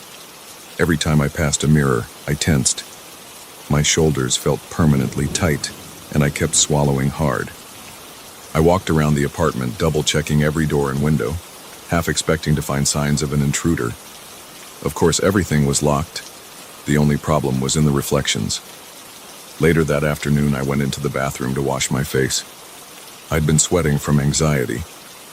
I leaned over the sink, turned on the faucet, and splashed water on my cheeks. When I looked up, it was there again. This time it was right behind my left shoulder, standing so close that in the reflection, I could almost feel its presence. My blood went cold. I could see its eyes locked on me, and its mouth was set in a grim line. I didn't move for a few seconds. My arms trembled. Then in the reflection, the figure raised its arm. I felt something brush my shoulder in real life, and I yelped. I spun around, and the bathroom was empty. I almost stumbled onto the tiles, knocking my hip against the sink. My breathing was ragged, and my heart pounded so hard I felt dizzy. I shut off the faucet and slammed the bathroom door behind me. I needed to do something. I couldn't just keep letting this thing show up whenever it wanted. I grabbed a screwdriver from the small toolbox I keep by the coat rack. I went to the bedroom and started prying the mirror off my closet door. It was a cheap mirror that came with the apartment. The nails squealed and a chunk of the door frame chipped off. But I finally got it loose. I took the mirror, carried it into my living room, and leaned it against the wall. My hands were shaking so much I had to sit down. I looked at the covered mirror behind the couch. I decided I had to remove all the mirrors from this place, but something told me it wouldn't help. That thing showed up in reflections I couldn't even remove, like the TV screen or the window at night. Still, I started unhooking some of the smaller mirrors and stacking them in the hallway. I felt my muscles ache from the stress, and my mouth was dry. I checked the time. It was 7 p.m. Darkness would come soon. I turned on every light in the apartment, including the small lamps in the bedroom and living room. Around 9 p.m., I was pacing the hallway, trying to figure out if I should smash the mirrors or just put them in the building's storage downstairs. That's when I noticed movement on the covered mirror in the living room. The sheet over it moved like someone brushed it from underneath. My lungs constricted, and I froze. I stared at that sheet, hoping I'd imagined the movement. Then I saw it again, a distinct shift like a hand pressing against the cloth. I felt my face burning with adrenaline, and I took a step toward it, holding the screwdriver in my hand. I got close enough to see a slight bulge against the fabric. My palms were sweating and my heart pounded in my ears. I tugged the sheet down in one quick motion. The mirror was blank for a moment. I saw my own reflection, looking pale and wild-eyed, holding a screwdriver. Then behind me, the figure appeared. It was closer than ever, almost shoulder to shoulder with me. My eyes locked on it in the reflection. The figure's lips were parted slightly, like it was about to speak, but no sound came out. My skin tingled and I exhaled through clenched teeth. My mind screamed at me to do something, anything. I raised the screwdriver and slammed it into the mirror. A deafening crack filled the room. The glass split into spiderweb lines. A few shards fell to the floor. My reflection broke into jagged pieces and the figure's shape distorted. I stumbled backward, almost tripping over my own feet. I stood there panting, staring at the shattered mirror. My heartbeat was still going crazy and I felt unsteady. I kept checking the other mirrors around me, half expecting to see that thing appear somewhere else. For a few minutes, nothing moved. The apartment was silent, except for my heavy breathing. Finally, I grabbed a broom from the kitchen closet and swept up the broken glass. I kept glancing at my reflection in the other mirrors, but I didn't see that second figure. When I finished cleaning, I leaned the broken mirror against the wall, facing the floor. I felt exhausted and tense, like I'd just sprinted a mile.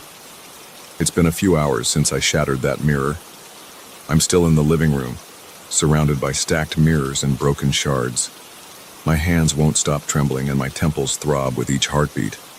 I don't know if I chased that thing away, or if it's just waiting for another chance to show up in a different reflection.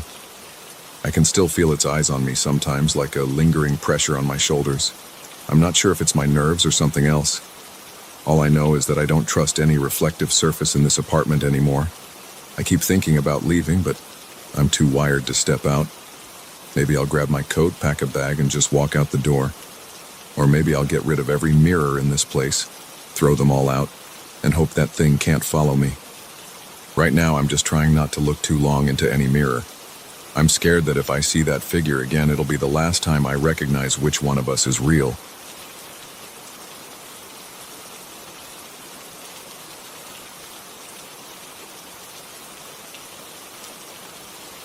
I arrived at that old rural property with a sense of curiosity and a tight feeling in my chest. The land was overgrown, and the house looked worn on the outside. The front porch sagged a bit, and the windows were cloudy with dust. I was there because I needed details for a historical research project about old settlement patterns in the area. I remember stepping out of my truck and hearing nothing except the wind rustling through dry grass. It felt like the place hadn't been touched in decades. I walked toward the barn first. The wood siding was gray and splintered. There were a few broken tools lying in a corner, and the air inside smelled like mold and old hay. I saw spider webs in every corner. I didn't spend much time in there. My mind was set on exploring the rest of the property to see if there were any clues about previous owners. I had a notebook and a small camera to document the place. The barn didn't give me anything interesting except a feeling of abandonment. My next stop was the house itself, but something else caught my eye first. Behind the house, near a cluster of trees, there was a circular shape covered by rotting boards. The boards were cracked and discolored, and I could smell the dampness even from a few steps away. When I moved closer, I saw it was a stone well. The rim was made of old rocks, stacked in a neat circle. They were dark with age and covered in patches of moss. The boards on top looked like they'd been thrown there haphazardly, probably to keep animals or debris from falling in. I felt drawn to it. I leaned over and tried to peer inside through the gaps in the boards, but it was too dark. The smell from that opening was stale and cold. It was more like a draft coming from inside rather than a smell rising out. I decided to remove the boards. I wedged my crowbar under the edge of one plank and pried it up. The wood snapped easily and I set it aside. One by one I lifted them until I revealed the open mouth of the well. I expected to see water. Instead, I saw only darkness that seemed to go down forever. I picked up a small stone from the ground and dropped it in. I waited for the sound of it hitting water. Instead, I heard something that sounded like a faint whisper. At first I thought I heard the rock bounce against the walls, but that wasn't what it sounded like. The noise that echoed back had a strange pitch to it. It was like someone speaking from far below, but I couldn't make out the words. I stood there for a moment, confused. I cleared my throat and waited. Then I heard an echo of my own cough, but it came back distorted like it was shaping itself into syllables. I felt my arms prickle with goosebumps. I leaned over the edge again, but I couldn't see anything. I tried another noise. I tapped the crowbar against the stone rim. The echo returned after a moment, but the sound was twisted, like a low voice trying to repeat what I'd done. It wasn't just an echo. It was like an attempt at speech. My mouth went dry. I wanted to believe it was some kind of acoustic trick, but it didn't feel normal. I tossed another stone, and this time I heard a soft murmur come back. It almost sounded like it said something. I strained to listen, but the echo faded away. I decided to move on and check the house before I lost the entire day on the well. Inside the house, the air was stale. The living room had old furniture covered with sheets, and the floorboards creaked with every step. I opened a few doors, found a kitchen with rusted appliances, and saw a set of stairs leading to the second floor. Everything looked abandoned, with dusty floors and cobwebs in the corners. Still, I couldn't get that strange well out of my head. I tried to focus on my notes, but every time I wrote something down, my mind wandered back to those echoes. After a couple of hours, I realized the sun was going down. I decided to camp there for the night. I had a sleeping bag in my truck, and I wasn't afraid of old houses. I made myself comfortable in a corner of the living room, away from the windows. I turned on a small lantern I carried with me. I ate a sandwich and drank some water. I was tired but not relaxed. I felt an urge to go back outside and look at the well again, but I told myself it could wait until morning. I tried to sleep, but my mind kept drifting. Around midnight, I heard something outside. It sounded like footsteps on gravel, and I thought it might be an animal. I got up, grabbed a flashlight, and walked to the front door. The night was dark and the sky was cloudy. I didn't see anything in the yard, but I heard another faint crunch of gravel near the side of the house. I followed the sound carefully, shining my flashlight around. The beam picked up the barn, the fence, and the outline of the trees. Then I heard the noise again, closer to the well. I walked slowly toward it, feeling the hair on my arm stand up.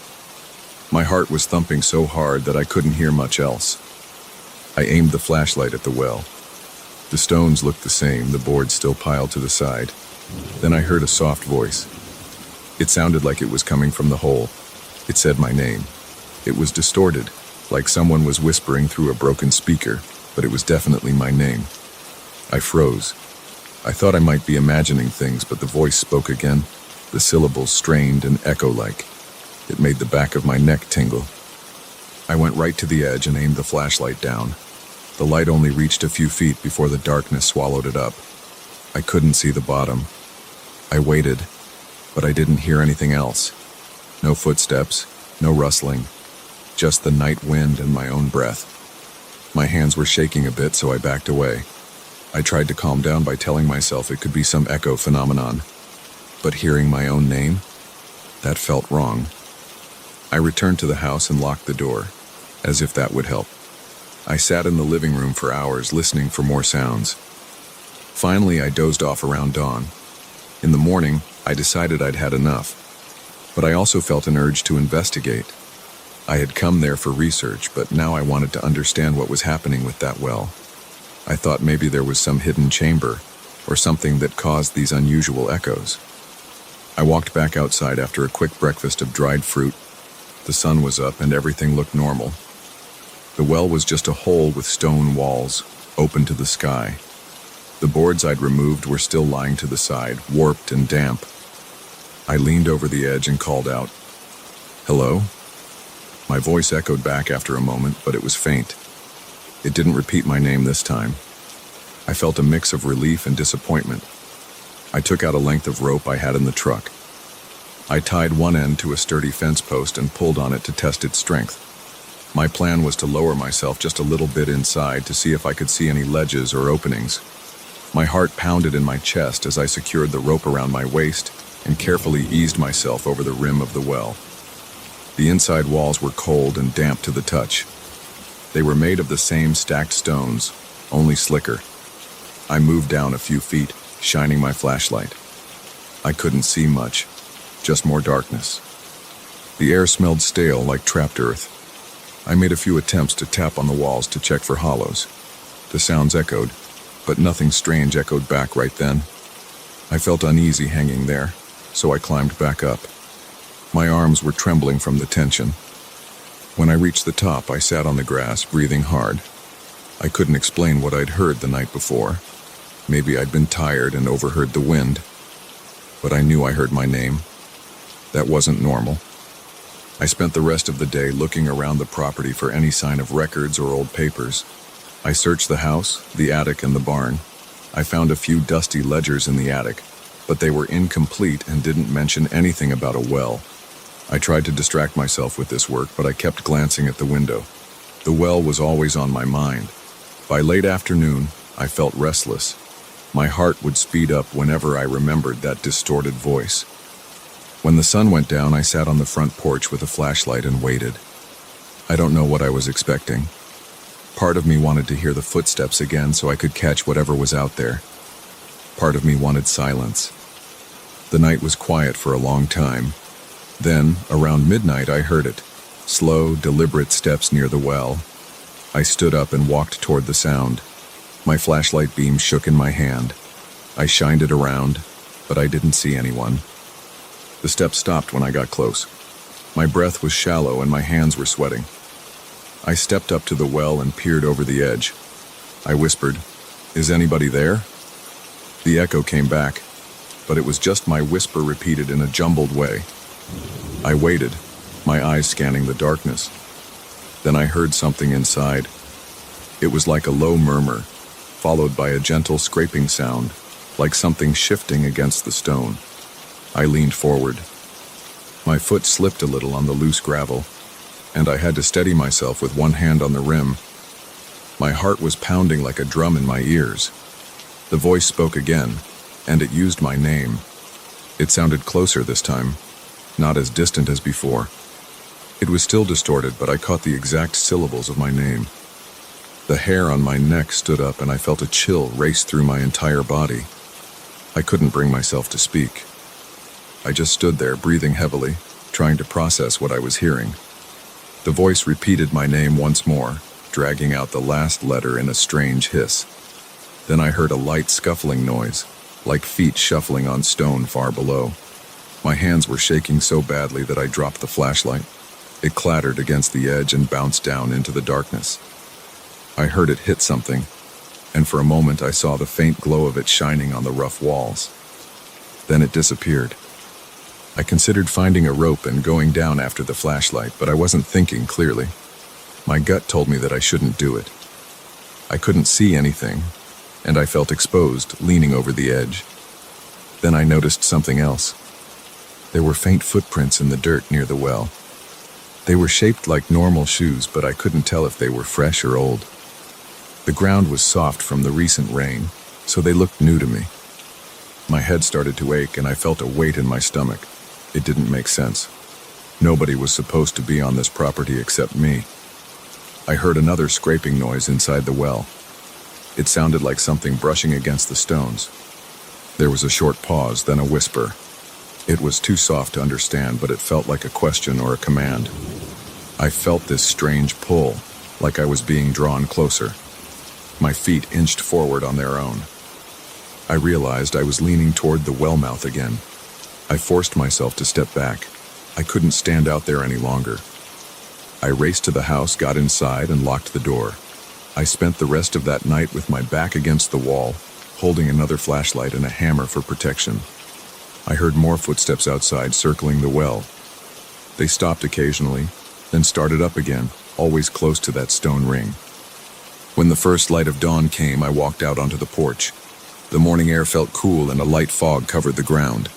The boards around the well were damp, and I saw fresh footprints circling it. My gut clenched. I realized I needed to leave, but something told me I had to stay for at least one more day to figure out if I could make sense of this. I couldn't just walk away without some kind of explanation. Throughout the day, I approached the well several times.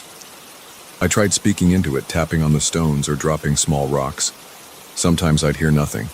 Sometimes I'd hear faint murmurs, but I didn't hear my name again during daylight. That night, I heard more footsteps. I stayed in the house, heart pounding, listening to them circle the well. Sometimes they paused, then moved on. Once I heard a low hum echoing from inside the well itself. I looked out the window, but I couldn't see any shape or figure. Eventually, I forced myself to sleep. At sunrise, I made my decision. I packed up my notes and my gear. I walked over to the well one last time. The boards were still on the ground. I looked inside. The darkness didn't give me any final sign or sound. It was silent. I felt a chill on my arms and I backed away. Then I went to my truck, started it, and drove off the property, leaving the well behind. I don't know what was down there. I only know what I heard and felt. Even now, when I recall the way it called my name, my skin prickles. I can't explain it. All I can do is remember how it felt to look into that deep pit and sense something looking back. I haven't gone back to that property since. But sometimes, late at night, I think I hear a faint echo of my name, and it reminds me of that empty stone well, waiting in the dark.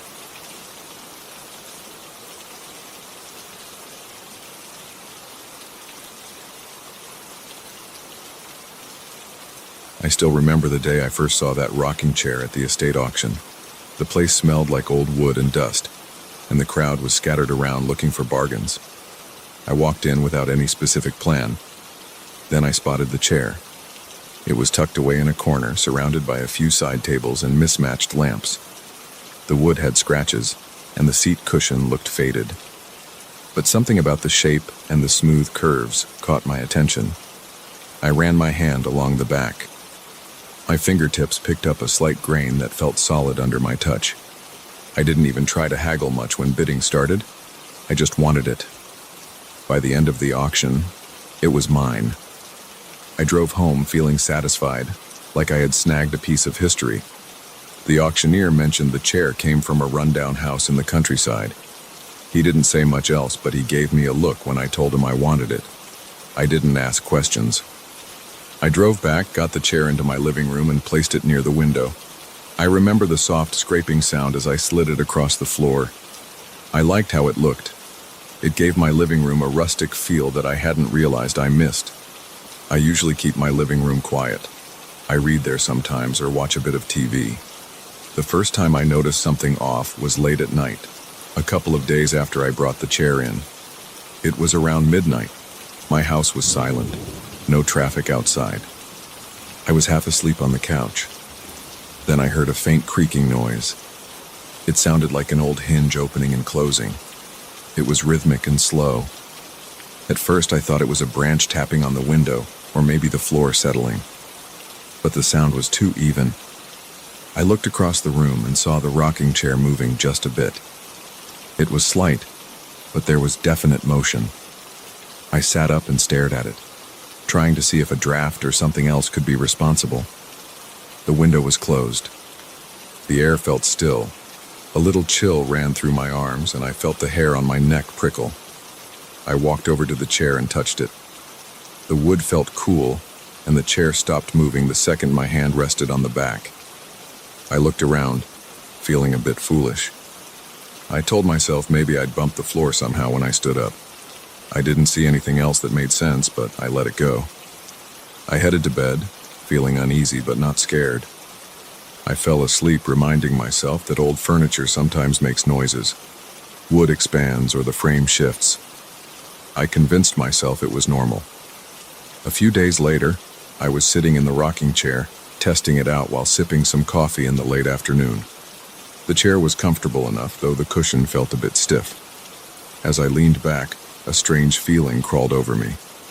It was like the air in front of me changed temperature. My arms broke out in goosebumps. My eyes darted around the room. It felt like someone was standing behind me, staring at the back of my head.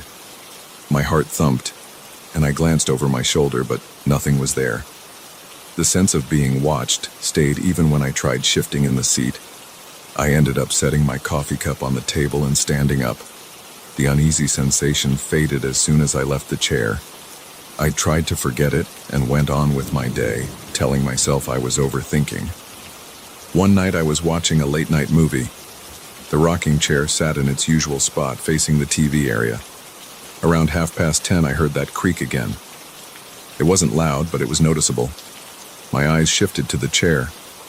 It wasn't rocking. Instead, it seemed to have turned slightly, pointing toward the front door. The light from the lamp was shining on it at an odd angle, and I could see the reflection of the chair's curves on the wooden floor. I walked over and checked if I'd left a window open or if the air conditioning had kicked in. Everything was normal. I felt a dull ache in my stomach, the kind you get when you sense something is off, but you don't have an explanation. I stood there, staring at the chair, waiting to see if it would move again. After a minute or two, I walked away. I turned off the TV and went to bed. I didn't sleep well. The next morning, I woke up determined to look over the chair for any mechanical reasons that might cause it to move on its own. I checked the legs for uneven surfaces or hidden gears. There was nothing unusual, just old joints and worn-out wood. Still, I couldn't shake the feeling that the chair seemed to shift positions at night. I started paying more attention to it. I'd walk into the room at random times and look at it. Sometimes the seat would be angled just a bit differently than I remembered. Other times it looked the same. I tried not to obsess, but each time I saw it out of place, a cold tingling spread in my chest. Later that week, I decided to bring over an old friend of mine, Steve, who's into antiques. I wanted a second opinion. Steve walked around the chair, tapped on the wood, checked the underside. He shrugged and said it was just a standard old rocking chair. No hidden compartments, no trick mechanism. He suggested it might have a warped base that caused it to wobble. That made sense, but I didn't feel completely convinced. While he was there, nothing weird happened. The chair stayed still. No creaks, no shifting. I started to feel like maybe I was imagining things. That changed a few nights later. I was home alone again. It was past midnight. I had turned off the lights and was heading upstairs when I heard a soft squeak from the living room. My skin tightened. My feet stopped on the first step. I listened carefully. Another creak, then another. It sounded exactly like someone slowly rocking. I flipped the lights back on and walked slowly to the living room, trying to steady my breath. My pulse was pounding, and I felt sweat forming under my arms. I glanced around the corner and the chair was moving. It was a gentle back and forth motion and it faced the door again. No windows were open.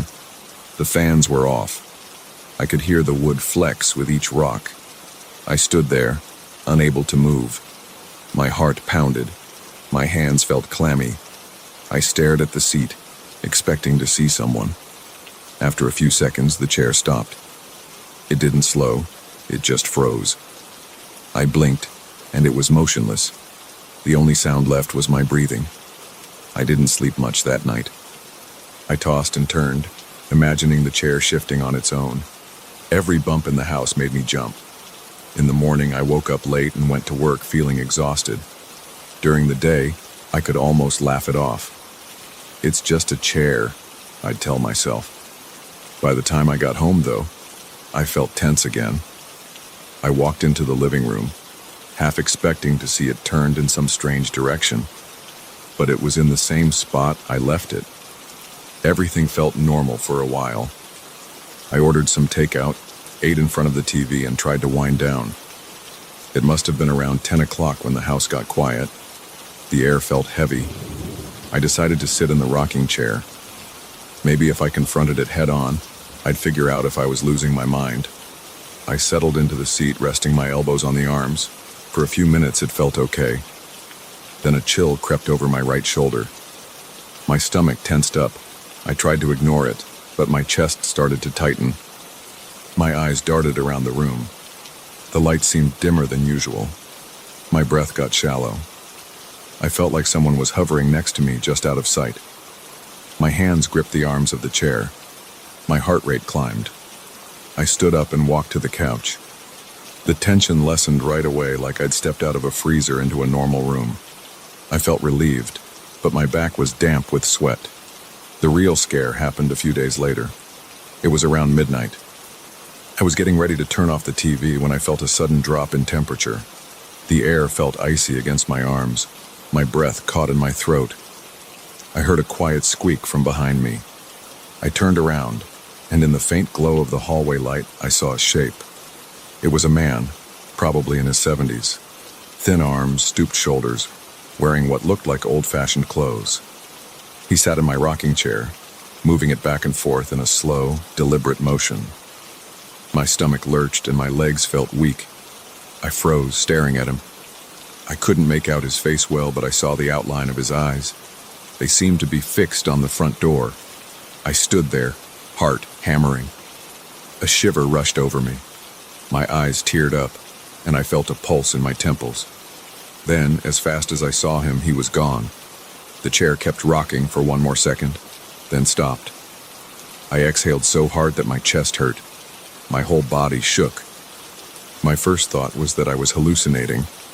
I rubbed my eyes, but everything else in the room looked normal. The door was closed. The furniture was where it always was.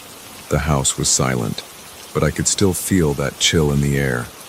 I ran upstairs, locked my bedroom door, and lay in bed with the lights on. My mind raced. I couldn't explain it in any logical way. I knew I saw him. I felt it in my gut. The next morning, I tried to gather myself.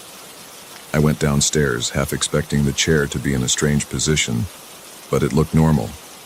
I walked up to it carefully. Nothing happened. I touched the seat, and it felt cold to the touch, colder than the air around it. My skin crawled. I felt a tightening in my chest again, so I pulled my hand away and went about my routine. That evening, I avoided the living room. I stayed in the kitchen, ate dinner, and tried to distract myself with a magazine. Eventually, I had to pass by the living room to head upstairs. I paused at the doorway and looked at the chair. It was angled slightly toward the door.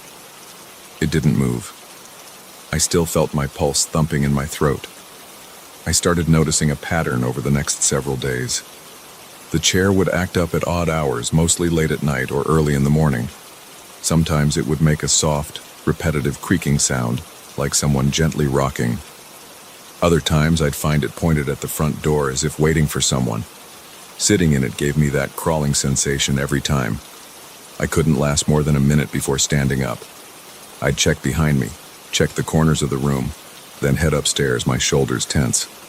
Each night I felt anxious about seeing that figure again. I'd stay up watching the living room from the stairs, trying to catch a glimpse. Sometimes I heard a faint squeak, sometimes nothing. Every so often I'd feel a cold draft from the direction of the chair. My eyes would water and my heart would pound. I kept telling myself to sell it or get rid of it, but a stubborn part of me wanted an explanation. I considered setting up a camera, but I hesitated. I was scared of what I might see. One evening, I gathered the courage to sit across from the chair with a small lamp on. I just watched it, waiting for any sign of movement. The house was silent except for the ticking clock on the wall. My leg bounced up and down. My breathing was shallow and my palms felt damp. After a while, the air in the room felt colder. I saw the chair rock once, then twice. My heartbeat thundered in my ears. The rocking continued for maybe 5 seconds, then stopped. I leaned forward on the couch, gripping the cushions, ready to jump up if I saw anything else. The chair stayed still. My hands shook. I stood, turned off the lamp, and walked to my bedroom in a daze. Tonight, I'm telling you this story because I can't keep it bottled up. The chair is still in my house. It's in the same place, near the window, angled just so. Sometimes during the day, it looks perfectly normal. I'll walk by and it's just an old piece of furniture. But late at night, I feel that cold presence. I hear the floor creak and the faint squeak of the rocker. If I look fast enough, I catch a glimpse of that old man's silhouette. He's always facing the door, swaying gently, like he's waiting for someone. Every time it happens, my heart races, and I feel an electric current run along my arms. I still don't have a solid explanation. I've thought about calling a professional, but I don't even know who to call.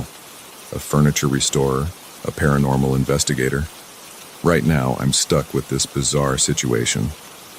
I haven't told many people because it sounds ridiculous, but every night I feel the tension in the air. I sense movement in the living room, and I remember what I saw. An old man, spectral and quiet, rocking back and forth as if he has nowhere else to go. That's what's happening in my house. That's what I'm living with every day, and I don't know how it ends.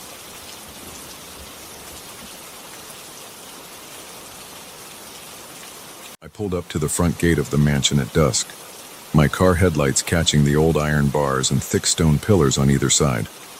The property looked deserted from the outside, but I could see a few warm lights in the windows. The place had been turned into a guest house, and I'd made arrangements to stay for a few days. I planned to write a book about old buildings, and I was intrigued by the rumors that circled this particular place.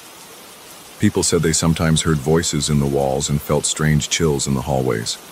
I didn't know if that was true, but I wanted to see everything for myself. I was ready to unpack my bags, settle in, and start exploring. Inside, the foyer was dim. The front desk was a small table with a ledger, an old-style phone, and a brass bell. The manager looked tired. He gave me a quick rundown of the house rules. No smoking inside, meals served in the morning and evening, and no wandering around certain parts of the mansion where the wood floors were weak. He handed me a worn key with a large oval keyring. I noticed it had a strange carved symbol on one side, but I didn't ask about it. My focus was on getting to my room and resting for a bit. I climbed a wide staircase lined with faded portraits. The eyes in those portraits seemed to follow me as I went up. The steps creaked under my weight, and the air smelled like dust and old varnish. At the end of the hall, I found my door. The hallway felt a little too quiet, like I was the only one there. I inserted the key and heard a loud click. When I stepped inside, the room felt cold. The window was shut, but it didn't seem to keep the chill out. I flipped the light switch, and a single lamp by the bed lit up. The bed looked sturdy, with a tall wooden headboard, and there was a small desk in the corner. I placed my bags on the floor and shut the door behind me. I decided to do a quick walkthrough of the house before settling in. The manager had said dinner would be ready at 7, and I had about an hour to look around. I left my room, locked it, and walked back through the hallway. I passed a few other doors, all closed. I heard no voices, no footsteps. My shoes echoed on the floor. When I reached a side corridor, I noticed a door slightly ajar. I peeked inside. It was a lounge with old furniture, a fireplace, and shelves filled with dusty books.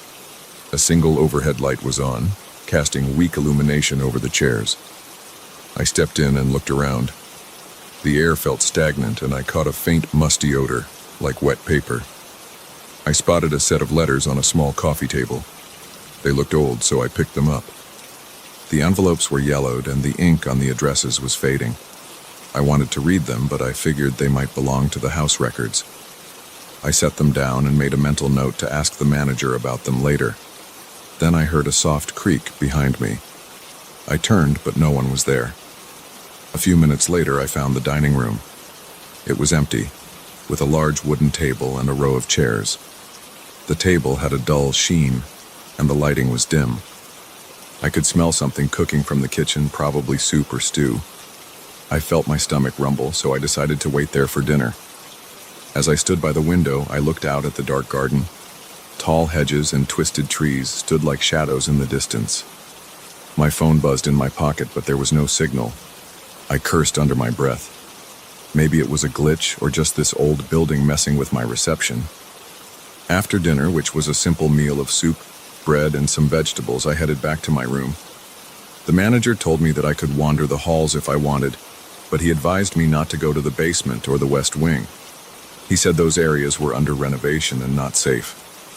I thanked him and climbed the stairs again. This time the hallway felt different. The lights flickered a bit, and I could hear a faint humming noise. I thought it might be the old wiring or the wind outside. I reached my door and went inside. The cold still hovered in the room. I closed the door, changed into more comfortable clothes, and sat at the small desk to write some notes about my impressions of the mansion so far. That's when I heard the first whisper. It sounded like someone saying my name, very soft, stretched out in the darkness. Daniel. I froze, my pen hovering above the paper. I turned, but I saw nothing except the old wallpaper and the bed behind me. My heart started racing. I got up and checked the hallway, but it was empty. I shook my head, thinking maybe I was just tired. I locked the door again and returned to my desk. I took a few deep breaths and started writing about the mansion's layout, my dinner, and the odd feeling in the lounge. My handwriting got sloppy because my hands were trembling a bit. I told myself to relax. Around midnight, I decided to get some sleep. I turned off the lamp, got under the sheets, and closed my eyes. I tossed and turned, listening to the house settling. There were lots of creaks, cracks, and clicks. I heard the wind rustling outside. Occasionally, I thought I heard a faint voice, but I tried to ignore it. At some point, I drifted off. Then I woke up suddenly, heart pounding, because I heard that whisper again. Clear this time, and right by my ear. Daniel. I jerked up and looked around. My room was dark, except for a small line of moonlight coming through the curtains. My breath felt short and rapid. I switched on the lamp. The room looked the same as before. Desk, chair, bed, walls, closed door. But my mind felt jumbled. It didn't feel like a dream. I decided to leave the lamp on and stay awake for a bit. I got dressed and opened the door to the hallway. The corridor lights were dim, but enough to see. I didn't hear anything at first. Then I took a few steps and I heard a soft tapping sound, like someone walking with light footsteps. I followed the noise around a corner. I thought I saw a shape at the far end of the corridor, near a tall window. It looked like a person, but it was too dark to make out any features. My stomach tightened and I felt a chill across my shoulders. My legs were shaky, but I took a few more steps. The shape seemed to turn and walk away, drifting down another hallway. I called out, "Hello?" No answer. I stood there debating whether to follow. A small part of me wanted to run back to my room, but I was too curious. I needed to know if this was a real person or something else. I walked slowly, arms tense at my sides. When I reached the spot where I'd seen the shape, there was only darkness. The corridor stretched on, lined with closed doors and old paintings. One of the paintings was crooked, so I adjusted it on the wall. Then I noticed a slight breeze on my right. It was coming from a hidden door that sat halfway open. I stepped closer and saw that it led to a narrow staircase going down. The manager had said not to go to certain areas, but this might be the way to the basement or part of the west wing. I stared into the dark, listening. I thought I heard a whisper again, faint like a breeze through a gap in a window. I wanted to turn on my phone's flashlight, but my phone was in my room. My pulse beat hard in my ears. I inched forward, letting my eyes adjust. The stairs creaked under my feet. The air got colder the farther I went, and it smelled like damp stone. At the bottom, I reached a small corridor with bare walls. Old wooden beams supported the ceiling. There was a single bulb hanging from a wire, and it flickered when I pulled the chain to turn it on. I saw a row of large crates along one wall, plus a few stacks of old books and some rolled-up carpets. In the corner, there was a small wooden cabinet with a padlock. I noticed some letters on top, similar to the ones I'd seen in the lounge. One was partially open, so I picked it up. It was dated 1921. It talked about unusual noises at night and an uneasy feeling of being watched. The writer mentioned hearing soft voices in the corridors. My head felt light as I read this. It mirrored what I was experiencing. I put the letter back and looked around again. The place felt claustrophobic. Suddenly I heard a scraping sound behind me. I spun around, heart racing. A shadow moved across the wall. It looked like a silhouette of a tall figure wearing some kind of old-fashioned coat. I stepped back, bumping into one of the crates. My breath came out in quick gasps. The silhouette moved slowly, then it seemed to vanish. I felt a surge of panic, like I was trapped. My hands shook as I rubbed my eyes, trying to see clearly. The basement was silent again. I grabbed one of the books near me. It was a guest register from 1930. I flipped through and saw entries describing voices calling out in the middle of the night. Some guests wrote that they felt like they were being followed. The text looked shaky, like they wrote it while they were nervous. I swallowed hard. The house had a long history of these experiences. I needed to leave the basement and go back to my room, but my feet felt stuck to the floor. After a moment, I forced myself to move. I climbed the stairs, careful not to make too much noise. The door at the top was closed, but not locked. I pushed it open and found myself in another part of the mansion. The corridor looked familiar, but the lighting was different. I tried to find the main hallway leading to my room, but I got turned around. At one point, I stumbled upon a small sitting area with a dusty couch and an empty fireplace. The air was still and cold. I heard the floor creak behind me again. The same gentle whisper drifted through the silence. My name. Over and over. I felt a jolt in my chest every time I heard it. I turned around slowly, expecting to see that shape. Instead, the corridor was empty. My legs were tense and my throat felt dry. I forced my feet to move. I walked until I recognized a painting near the top of the main staircase. Once I found that, I hurried back to my room. I slammed the door behind me and locked it. My hands were shaking so much that I fumbled with the lock a few times. I sat on the edge of the bed, trying to steady my breathing. My heart pounded hard against my ribs. The mansion felt alive, like it was trying to get my attention in 100 different ways. I leaned forward, elbows on my knees, and listened. The only sound was the clock ticking softly on the dresser.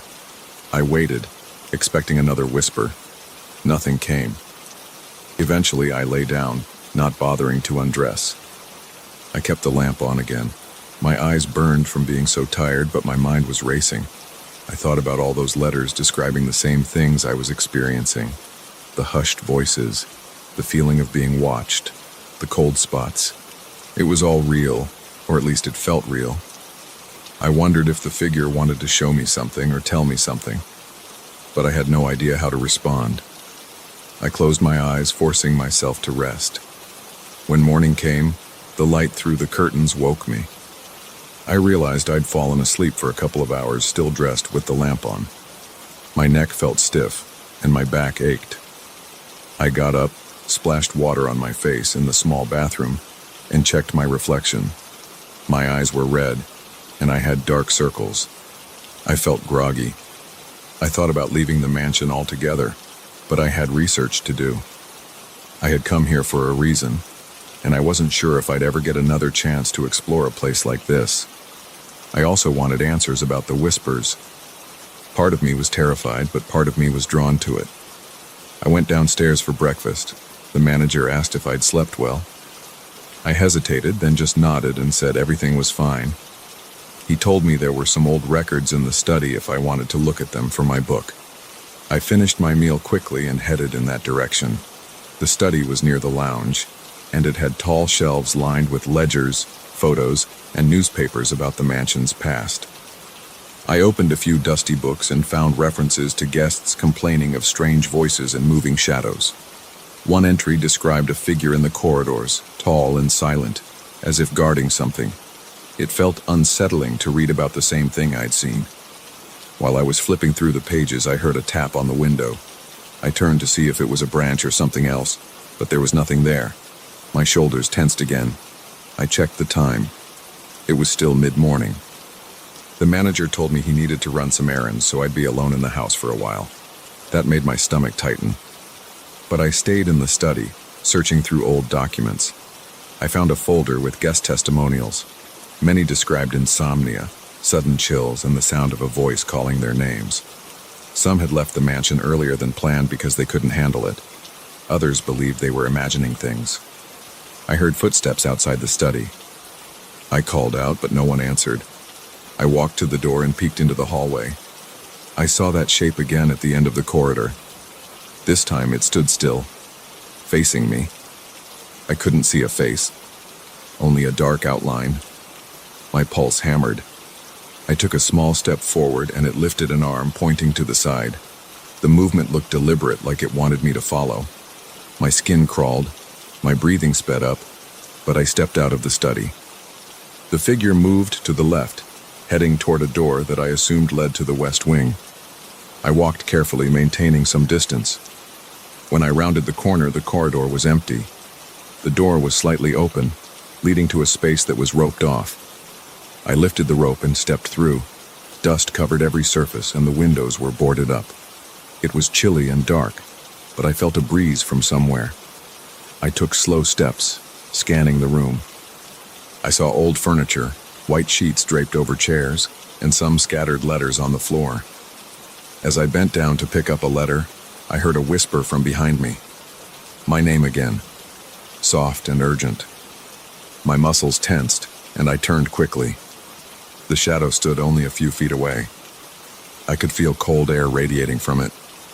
I clutched the letter in my hand, and my heart pounded so hard I could hear the blood rushing in my ears. The figure slowly raised its hand again, like it was offering a warning or maybe a plea. My body felt numb. I wanted to speak, but my mouth was dry. Then I blinked, and the figure wasn't there anymore. I exhaled in a shaky burst and looked at the letter in my hand. It mentioned an important message that was never delivered. It talked about a persistent voice that followed a certain guest day and night. The writing stopped abruptly, like the person never finished. I felt a surge of anxious energy. It was clear that these events were not random. Some presence in this house was trying to communicate with me. The voices, the figure, the repeated sightings, they all seemed connected to these old letters. My mind spun with questions, but my immediate thought was that I needed to leave this section of the house. The thick dust and the oppressive cold made it hard to breathe. I put the letter in my jacket pocket and hurried back down the corridor. The rest of the day was spent in a tense state. Every little sound made me jump. Every shift in the shadows felt like someone watching. I kept thinking about the figure pointing and the letters describing the same experiences I was having. I realized that I couldn't tell what was real anymore. The voices called my name. The shape drifted through the corridors. I wasn't sure if it was just the old building playing tricks on me, or if something was genuinely trapped here trying to reach out. My gut told me it was real, but my rational mind fought back. I decided that tonight I would keep my door locked, stay in my room, and not wander around. I'd gather my things in the morning and check out. My plan was to leave this place and put distance between me and those whispers before they drove me over the edge. I went upstairs and entered my room. I locked the door, slid a chair under the doorknob, and sat on the bed waiting for night to come. My heart still felt tense and my skin tingled with anticipation. If the whispers started again, I would ignore them. If the figure appeared under my door, I would stay put. I told myself I could endure one last night here no matter what happened. Yet deep down, I wasn't sure if I could keep that promise to myself. I stared at the thin walls, wondering if those voices were waiting just on the other side.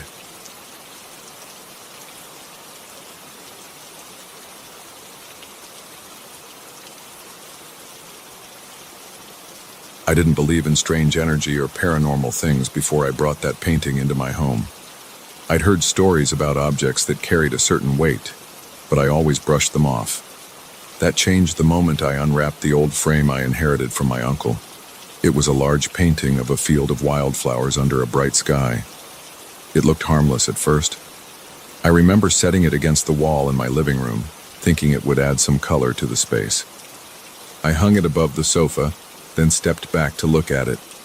The colors were faded, but I saw these soft purple flowers clustered in the foreground. There was a distant tree line, but it appeared calm. My living room felt normal that afternoon. I remember turning on the TV and trying to relax, but my attention kept drifting back to the painting. Something about the colors felt off.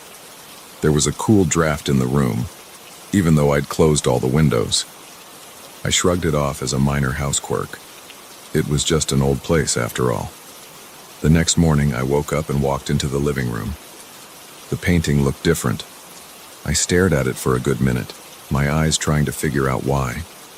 I realized that the purple flowers in the foreground weren't as bright. They looked wilted, almost brown at the edges. I blinked, wondering if I'd missed that before. The sky in the background also seemed a shade darker. I felt this cold tension in my chest, but I tried to stay calm. Paintings can look different depending on the lighting, I told myself. Still, I decided to touch the frame. The wood felt unusually cold, like it had been left outside in the wind. My fingertips tingled. By the end of that second day, my living room felt heavier. The air seemed dense, almost like a thin fog hung around. My eyes kept going back to the painting. Every time I glanced at it, I swore I saw something new. Once I could have sworn I saw a thicker cluster of trees in the background. Another time I thought a narrow path appeared among those trees, like a dark trail leading into a hidden section of forest. When I took a closer look, my stomach turned. I couldn't believe how detailed it was. The brushstrokes looked fresh, like they were still wet, but the painting was old. I stepped back, feeling a prickle at the back of my neck. My instincts told me to take the painting down, but I hesitated. It was a family piece, after all. That evening, I tried to ignore it. I turned off the lights in the living room and went to the kitchen for dinner. While I was eating, I kept thinking about the painting's changes. My pulse felt unsteady. I wanted to check it again, but something about it made me uneasy.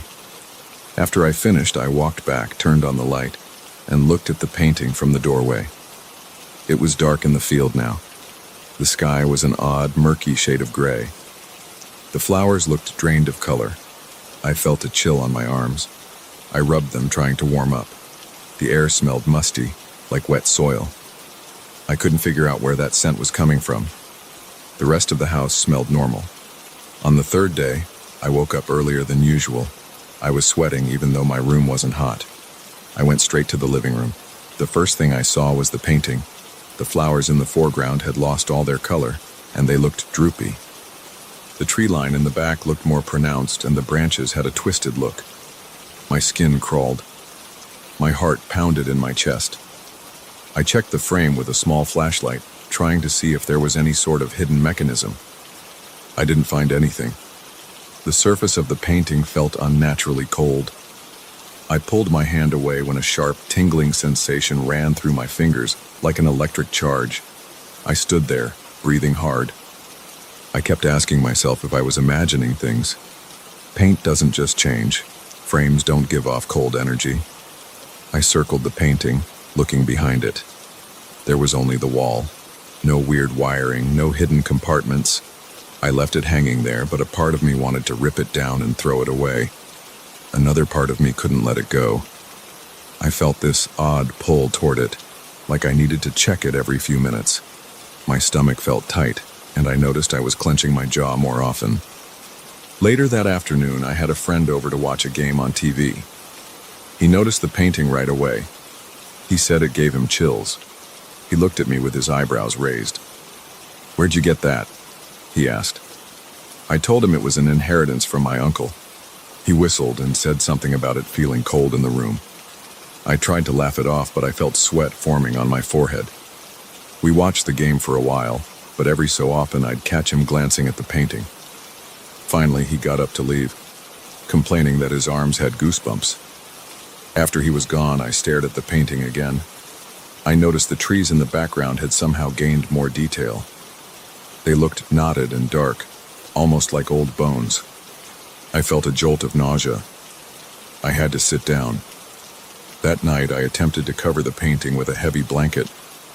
I told myself that if I didn't see it, maybe I could forget about it. But I couldn't sleep. The air in my living room felt strangely thick.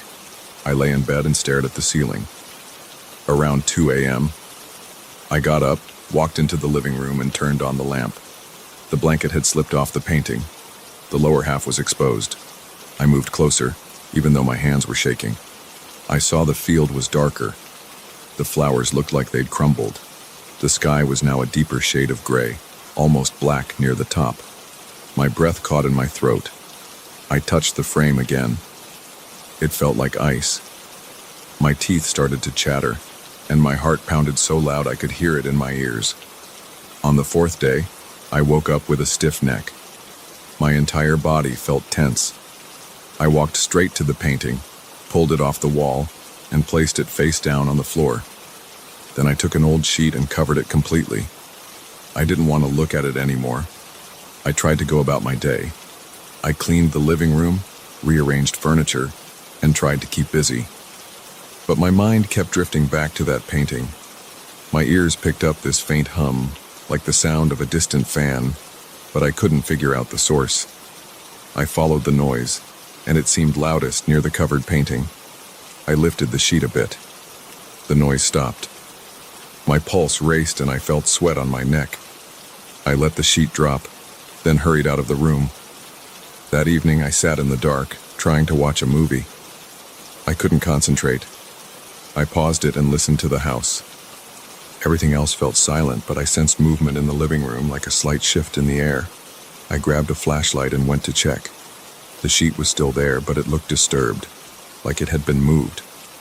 The corners were bunched up. I froze. I felt a wave of cold grip my spine. My breathing got shallow. I forced myself to approach it. I touched the sheet, and it felt clammy. I lifted it up and saw the painting again. The wilted flowers were practically gone, replaced by patches of dark ground. The trees at the back looked dense like a forest. The sky above was thick with dark clouds. It didn't even look like the same painting anymore. My mouth went dry. A chill spread over my skin and I felt a knot in my stomach. I decided to put it in the garage. I carried it there, holding it away from my body. The frame felt cold, and I could feel the chill spreading to my arms. I kept swallowing, trying to calm myself. I placed it against the wall in the garage and covered it with a tarp. I felt relief for a moment. I didn't want to see it again. But then I realized I'd have to walk past it every time I left the house or returned. The idea of that made me uneasy. I tried to sleep that night, but I had nightmares. I dreamt of twisted tree branches scraping against the house. I woke up sweating, my sheets damp. The next day, I tried to work from home, but I couldn't focus. I kept thinking about the painting in the garage. Around noon, I decided to check it. My hands trembled as I pulled back the tarp. The painting looked even darker. It felt like a scene from a cold wilderness. The twisted tree line took up most of the space now. I saw small details I hadn't noticed before. There were branches sticking out at odd angles, forming bizarre shapes. I felt that same hum in my ears, an eerie static that made my head pound. I dropped the tarp back down. I needed fresh air, so I stepped outside for a while. I managed to stay away from it for the rest of the day, but by evening, I found myself drawn to it again. My heart sank each time I thought about it. I hated this feeling, but I also felt compelled to check it. It was like a silent call that wouldn't let me rest. So I went back to the garage, turned on the overhead light, and lifted the tarp again. This time, I felt a numbness in my fingertips, like the painting was draining my energy. The sky was almost pitch black, and that forest looked even thicker. I leaned closer, my eyes wide. I noticed a slight opening among the trees, like the entrance to a path. It was so dark I couldn't see the end of it. A wave of dread tightened my chest. My eyes watered from the strain of staring. My hands were shaking so much I dropped the tarp. I stumbled back and nearly fell against a shelf. I decided to try something else. Maybe if I put it in a locked closet, I wouldn't feel the pull. So I carried it inside, avoiding eye contact with that dark scene. I placed it in a spare closet and locked the door. Then I slid a heavy box in front of the closet for good measure. I sat on my couch for a while, feeling that strange hum in the back of my head. I could still sense it even through the walls. My living room felt cold. My arms were covered in goosebumps. I turned on every light in the house, hoping that would help. It didn't. I kept glancing at the closet door, expecting it to open on its own. The next several hours were a blur. I kept pacing around the house. My head hurt. My ears rang. The place felt cold and damp. I checked the thermostat. Everything was normal. I pressed my hand against the living room wall. It felt clammy. I couldn't take it anymore. Around midnight, I went to that closet, pulled the box aside, and unlocked the door. I grabbed the painting, forced myself not to look at it, and marched outside. The wind was still. The street was quiet. I carried it to my backyard and propped it against the fence. I didn't know what else to do. I stared at the painting under the faint glow of a porch light. It looked nearly black. The twisted forest dominated the entire canvas. The sky was heavy with clouds, and there was a faint glimmer of something in the distance, but I couldn't make out what it was. My heart thudded. My arms felt cold, and the hairs on the back of my neck stood up. I felt cornered by this thing. I wanted to tear it apart. I reached for it, but I stopped. A sudden wave of nausea hit me.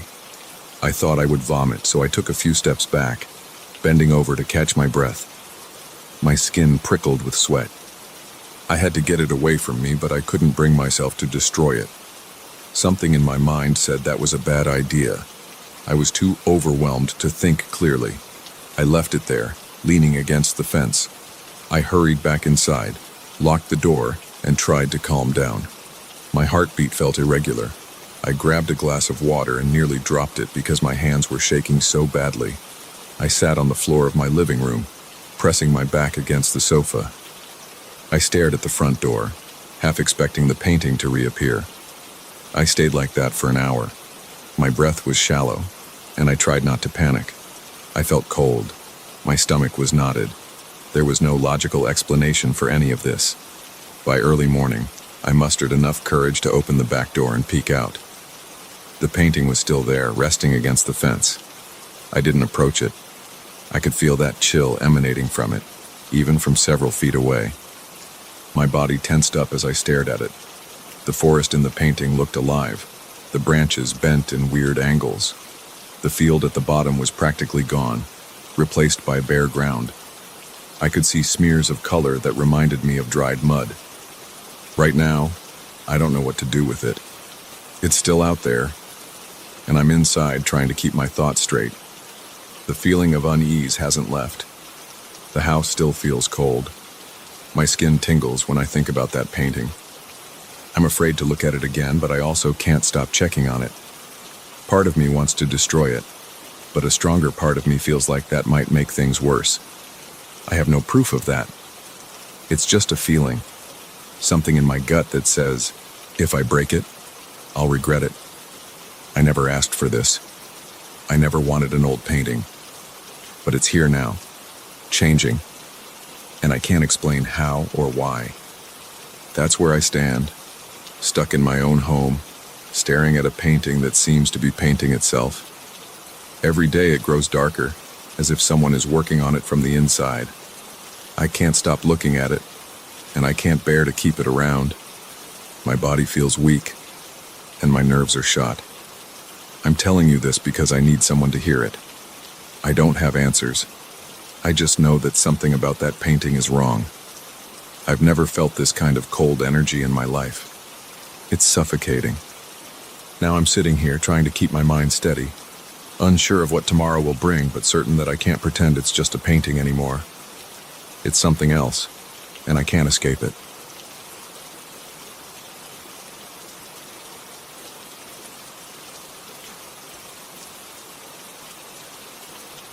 I moved into this old building 3 weeks ago. I'd heard rumors about its hallways and how people got lost trying to find their own apartments. I always thought those stories were exaggerated. Tonight, though, I'm not so sure. I've just come across something that I can't explain. A door I've never seen before, made of rusty iron and wedged into a corner of a corridor that seemed to appear out of nowhere. It's late, and I can't shake the feeling that I shouldn't be here. But I'm standing in front of this door anyway, wondering if I should open it. I first noticed the building's odd layout on my second day here. The corridors twist around in a confusing pattern, and it took me a while to memorize the route from the lobby to my apartment. The walls are covered with old wallpaper that peels in the corners. The floorboards creak in places, and the ceiling bulbs are dim. If you're not careful, you'll find yourself at a dead end that leads nowhere. People say that's part of the charm of a historic place like this, but it's also unsettling when you're coming home late at night. Earlier this evening, I went out to buy groceries. On my way back, I missed a turn because the hallway near the stairwell looked different. The lights flickered. I spotted an extra door that I swear hadn't been there before, but it turned out to be a service closet. That should have tipped me off. Strange things happen here. Instead, I just brushed it off. I told myself I was tired from work and needed to get home. I never suspected it was a sign that something else was waiting around the corner. Around midnight, I got restless. I couldn't sleep. The apartment felt stuffy and too quiet, so I decided to explore. I left my place and wandered down the hall with a small flashlight. I didn't bother turning on the overhead lights because I figured I'd just take a short walk, then come back. I walked past the elevator and turned right. Then I went left at a hallway that usually leads to a locked storage room, but I noticed the corridor seemed longer. It extended past the storage room door, which was strange. The air felt heavier. There was a smell of dust and old wood. I kept going. After a few more steps, I saw this iron door on my right. It looked old, with red-brown rust around the edges. There was no sign on it, no indication of what might be behind it. I leaned in and tried to hear anything inside. It was silent. I tried the handle. It gave way with a squeak like the hinges hadn't moved in years. When I opened the door, I saw a spiral staircase descending into darkness. I aimed my flashlight down the steps. The staircase looked narrow and made of iron as well. It reminded me of something you'd find in the basement of an old factory, though I won't use any fancy description for it. It just looked worn and unsafe, like it might collapse if I put my full weight on it. Still, it seemed solid enough to hold me. My heart started beating faster. My hands felt a bit clammy on the flashlight. I considered turning around, but something about that hidden staircase pulled me in. I took one step onto the spiral stairs. The metal rang under my foot. I felt a chill crawl up my back. The air smelled damp. I couldn't see anything beyond the small circle of light from my flashlight. I looked over my shoulder. The door was still open behind me. Part of me wanted to prop it open, but it didn't look like it would stay without something to hold it. I picked up a small piece of debris from the hallway floor, a broken doorstop or something similar, and wedged it between the door and the frame. It wasn't much, but I hoped it would keep the door from shutting. Then I continued down. At first I thought maybe I'd find a boiler room or some old storage space, but the steps kept going. The spiral wound deeper and deeper. After maybe 2 full rotations, I reached a new landing. There was a short corridor here, barely wide enough for me. The ceiling hung low and the walls were made of old brick. I shined my flashlight along the floor. It was covered in dust and small rocks. There was no decoration, no furniture. It didn't feel like part of a normal basement. I saw another section of the spiral stairs continuing down. I glanced back. The way up was there, but the corridor behind me stretched into darkness, and I felt a strange urge to see what was at the end of it. I decided to explore the corridor first. Each step I took made a soft crunch on the debris under my shoes. The air felt even thicker here. My throat started to itch. I coughed. After maybe 20 feet, I saw a closed door on the left. I tried the handle. It wouldn't budge. I leaned my shoulder into it, but it felt like it was sealed shut. The door was wooden with an old iron knob. No luck. I turned back to the staircase, thinking I'd try going down a bit more before giving up. When I got back to the spiral steps, I noticed the sound of my own breathing echoing around me. My pulse thumped in my ears. Something felt off. I realized the door at the top, where I'd come from, was no longer visible. I could see maybe 3 turns of the spiral above me, but it was all darkness past that. I tried to calm myself. I thought I just needed to climb back up, but part of me wanted to keep going a little farther. I told myself I'd be careful.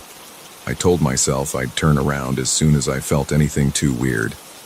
So I went down again. I counted the steps. At first, it felt like the same pattern. Step, step, metal clang, echo, and then a new landing. But it took longer this time. I felt like I was going in circles. The spiral was tight, so I kept my right hand on the center column for balance. After what felt like 50 steps, I reached another landing. This one was identical to the first. Same rough brick walls, same low ceiling. Another short corridor led off to one side. I took a quick look, saw another locked wooden door, and returned to the staircase. By now, my breath was coming faster. I felt sweat on my neck. My flashlight beam trembled a bit. I considered turning around, but I was curious, or maybe too stubborn. I wanted to see if there was an actual basement or if this was some weird hidden section of the building. I started walking down more steps. This time I lost track of how many I took because I began hearing sounds. It started as a faint hiss, like air escaping through a vent. I stopped and held my breath, pressing myself against the cold metal railing. The sound seemed to come from below me, but it echoed so strangely that I couldn't pinpoint its source. I aimed my flashlight down. The steps just spiraled into darkness. I kept going. My body felt tense.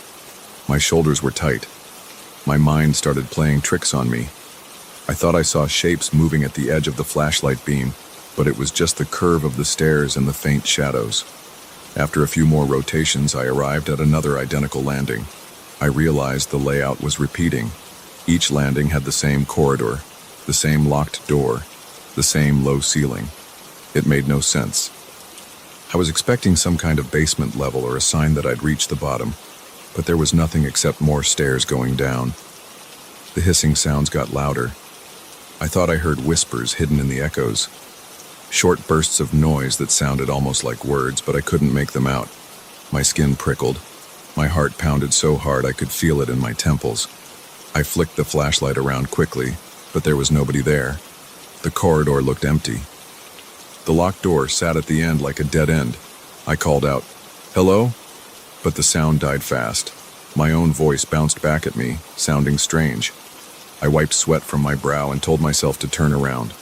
I climbed a few steps upward, but I felt an odd sensation like I was stepping into a thicker layer of air. My head felt light and my breathing got shallow.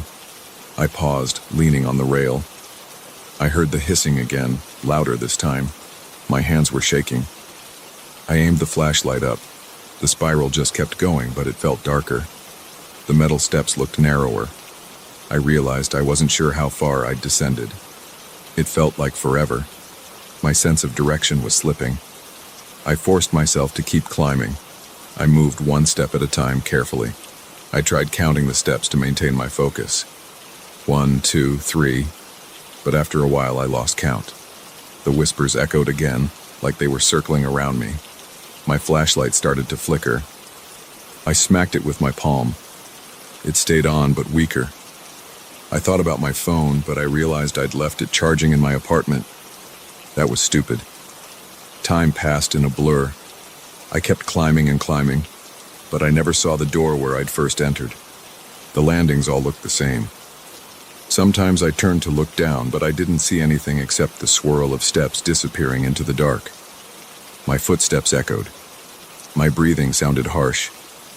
The hissing grew into something more urgent, like short bursts of air right next to my ear. I spun around a few times but saw nothing. Eventually, I stopped on a landing to catch my breath. My knees ached. My head felt dizzy. I leaned against the wall. The bricks were damp and cold. I felt a drop of water run down the back of my neck. The corridor stretched out, but I didn't bother checking the door. I knew it would be locked. I had this feeling that everything down here was the same.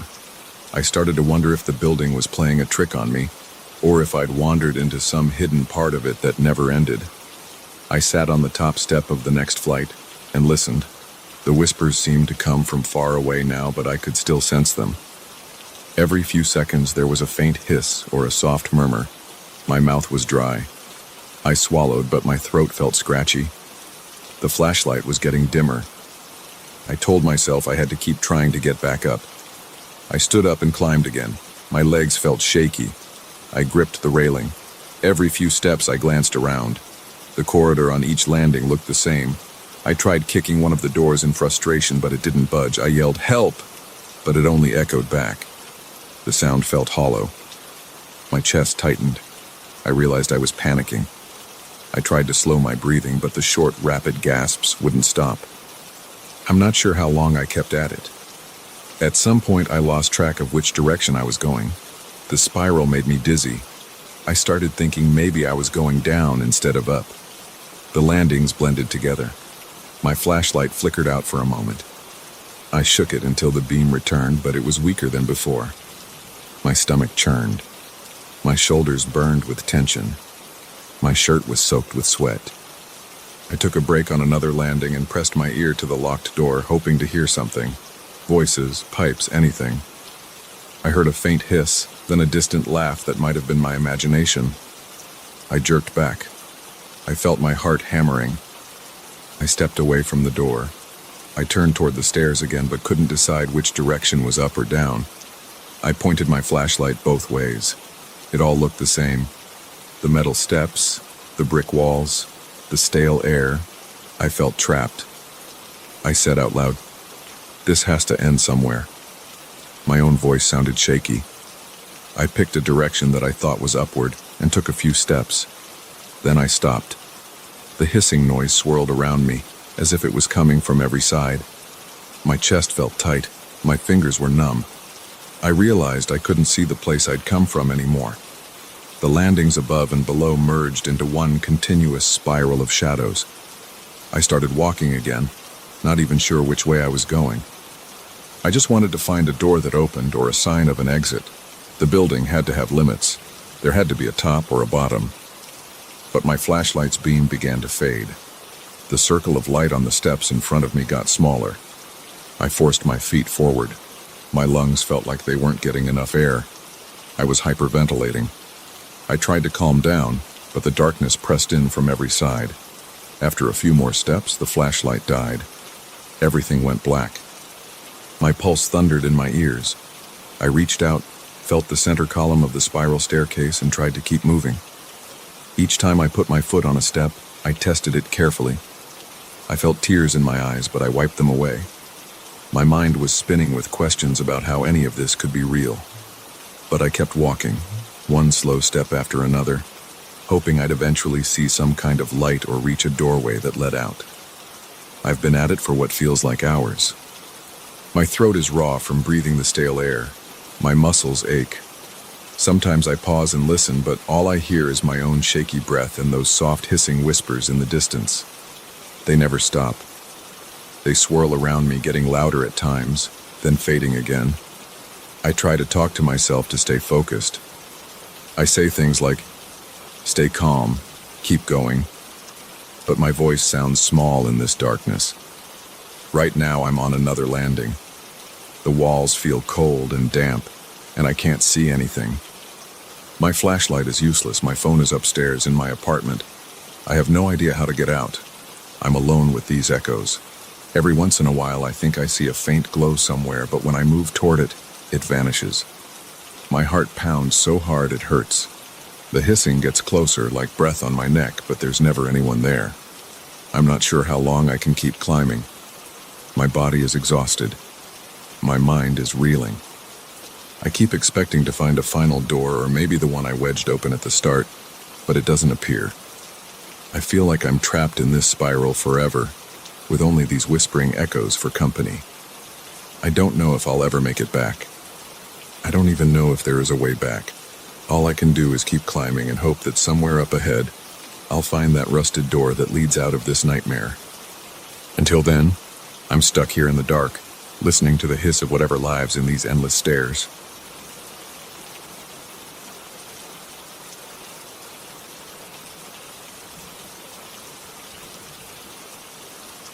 I first heard the bell on my second day in that forest. I was squatting next to a clump of ferns, checking their leaves for any signs of fungal growth. The morning was quiet. The air felt dense. Then I heard a single chime.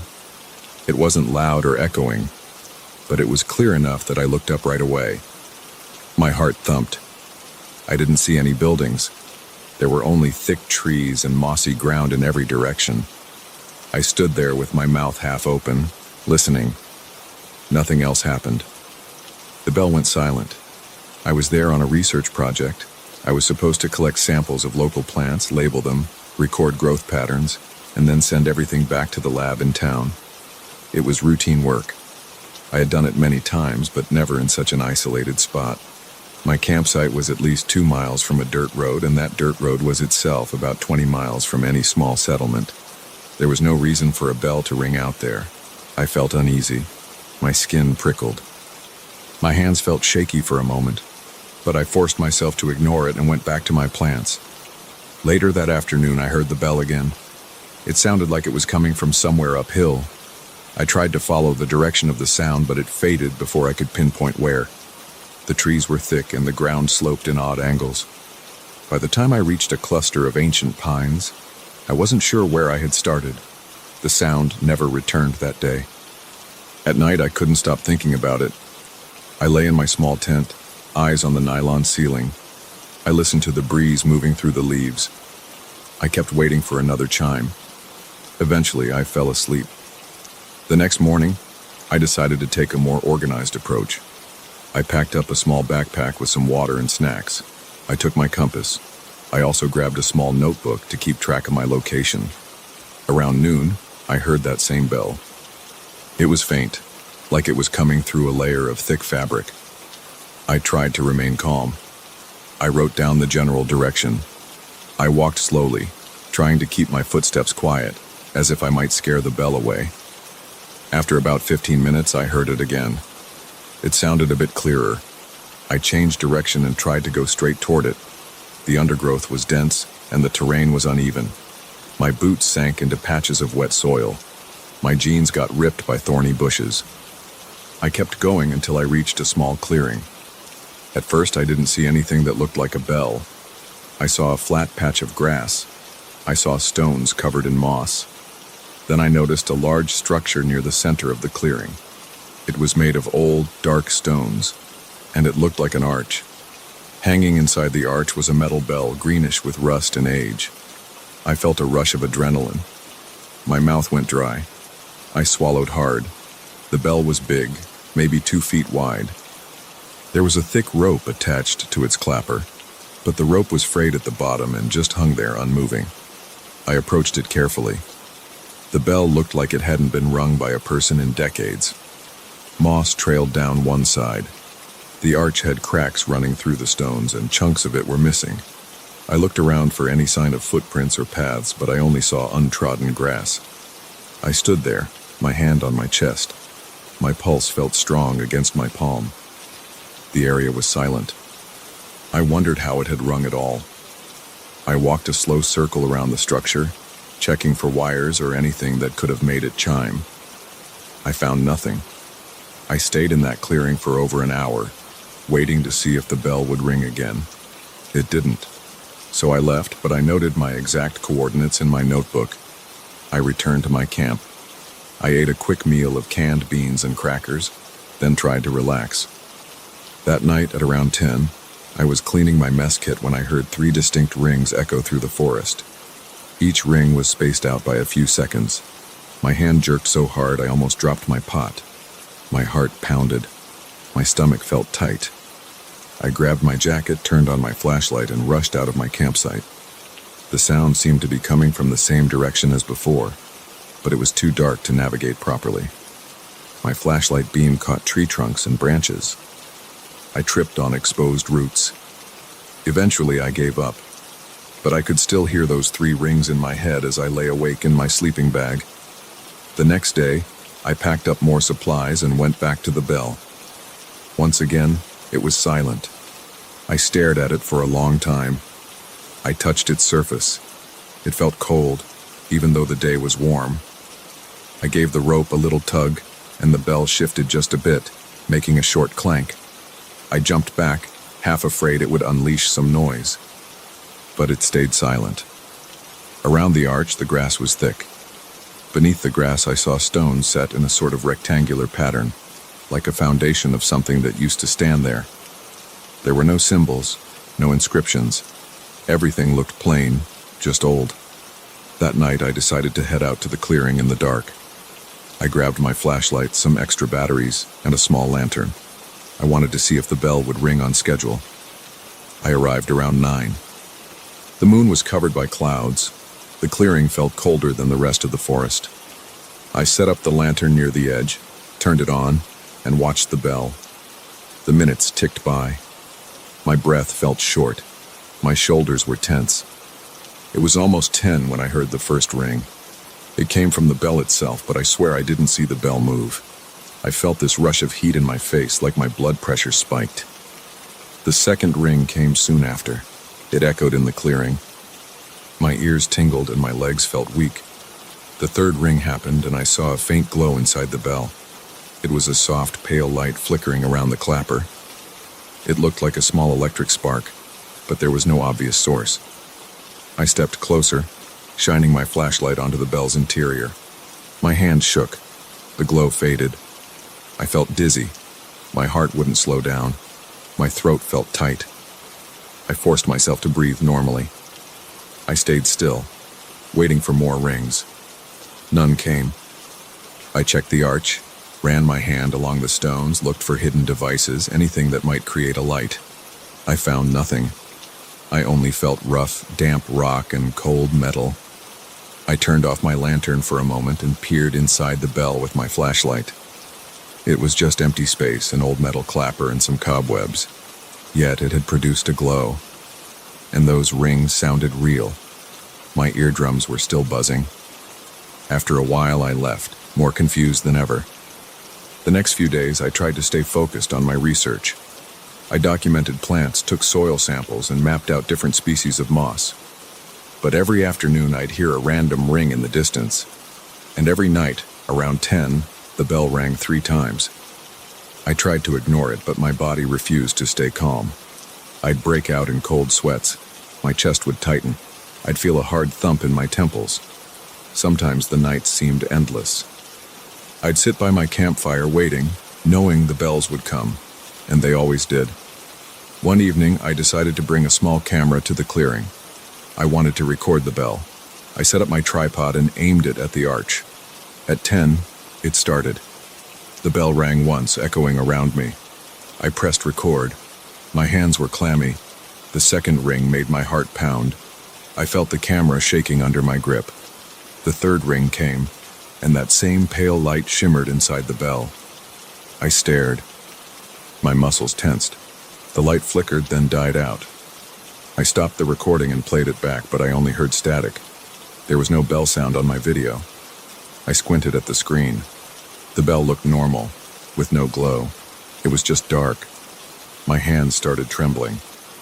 I kept replaying the clip, convinced I must have missed something. But the video showed me standing in a silent clearing, pointing the camera at a bell that never moved. I left the clearing. I stumbled through the trees, breathing hard. My mouth felt dry. The forest felt oppressive that night. The wind made the branches sway, and every noise startled me. When I got back to camp, I went straight into my tent, zipped it up, and tried to calm down. I told myself I should leave the next morning, but part of me wanted to figure out what was happening. Sleep barely came. My heart pounded all night. I kept replaying the same question. Why a bell in the middle of nowhere, and why did only I seem to hear it? The following day, I searched for any historical records about the area on my laptop. I had some files stored offline. I found nothing that mentioned a church or a chapel. I tried scanning old maps, no structures, just forest. I walked back to the clearing in the afternoon, determined to study the arch in daylight. I circled it, took pictures, checked every stone. I noticed some stones had chips that looked like they came from tools, but it all looked too worn to identify. At one point, I sat on a fallen log near the clearing, writing notes. I was so focused I almost missed the faint ring that echoed again. It was around 3 in the afternoon. I glanced up in time to see the bell sway slightly. But there was no wind. The rope didn't move. The inside of the bell looked dark and still. Yet I heard the chime. My pulse slammed in my chest. My fingertips tingled. I felt a lump in my throat. After that, I stayed in the clearing until sunset. I wanted to see if something changed before the nightly triple ring. Nothing happened. As darkness fell, I turned on my flashlight. I kept my eyes locked on the bell. I was determined not to look away at 10. When the first ring came, I flinched, but I didn't blink. I saw a faint flicker inside the bell, like a small flame. My stomach clenched.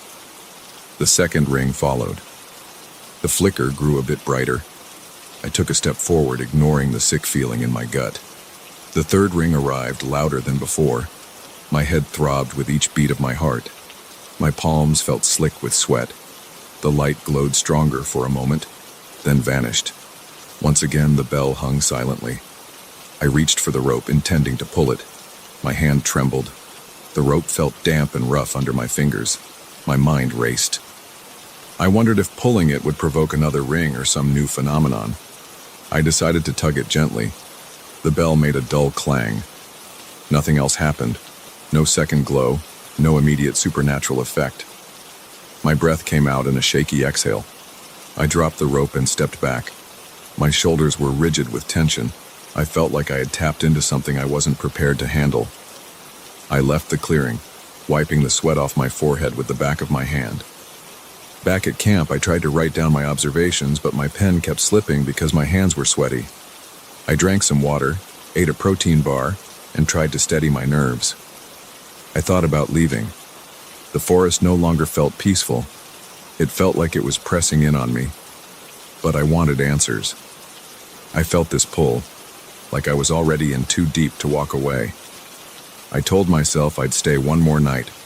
If nothing changed, I'd hike out in the morning. That night the bells rang again at 10. I was in my tent. I felt them more than I heard them. Each ring sent a vibration through my chest. My heartbeat sped up in time with each toll, like I had no choice. I noticed I was gripping my sleeping bag so hard my knuckles turned white. I counted the seconds in my head, waiting for the 3 rings to end. After the last one, my heart rate gradually slowed. My hands were shaking. My mind felt scattered. I tossed and turned for hours, falling in and out of a restless sleep. At first light, I packed up. I couldn't handle another day of that feeling. I put my research samples in a duffel. I stuffed my tent into its sack. I took a final look around the campsite, making sure I hadn't left anything. Then I glanced toward the direction of the bell. I didn't hear it that morning. The forest felt heavy with silence. My chest felt tight as I started walking. The thought of that old bell in the clearing made my scalp prickle. I kept looking back, half expecting to see or hear something. Nothing came. As I hiked away, I realized my heartbeat was still irregular. I felt on edge, even though I was leaving. The memory of those 3 rings kept echoing in my mind. My steps felt hurried. I wanted distance between me and that clearing. I gripped the straps of my backpack and pressed forward, trying to focus on each footstep. The forest was just a forest again, but it didn't feel calm to me. I wanted out. I didn't plan on coming back. It took me about 3 hours to reach the dirt road. The whole time, I heard no more bells. I was relieved, but I couldn't stop replaying the nightly ringing in my head. My heartbeat would spike every now and then for no reason. I forced myself to keep going until I finally reached my car. Then I slumped behind the wheel, hands still shaking a bit. I stared at the steering wheel and took a few deep breaths. I turned the key and drove off, leaving that place behind. But I can still feel that pressure in my chest when I think about that bell. I can still remember that flicker of light. And I know I never found a real explanation.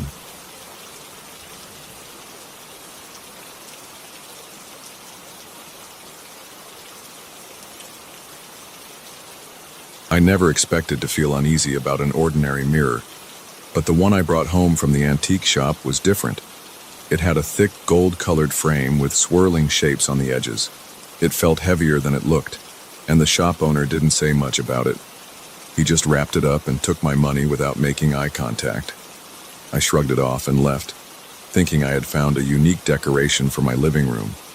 I wish I had walked away instead of buying it. I carried the mirror into my house around noon. The hallway was bright, and I remember noticing how the glass caught the light in a strange way. It felt warmer to the touch than I expected. I placed it against the wall near the front door. I wanted to see how it looked before hanging it. I stepped back and glanced at my reflection. That was when I noticed the first small discrepancy.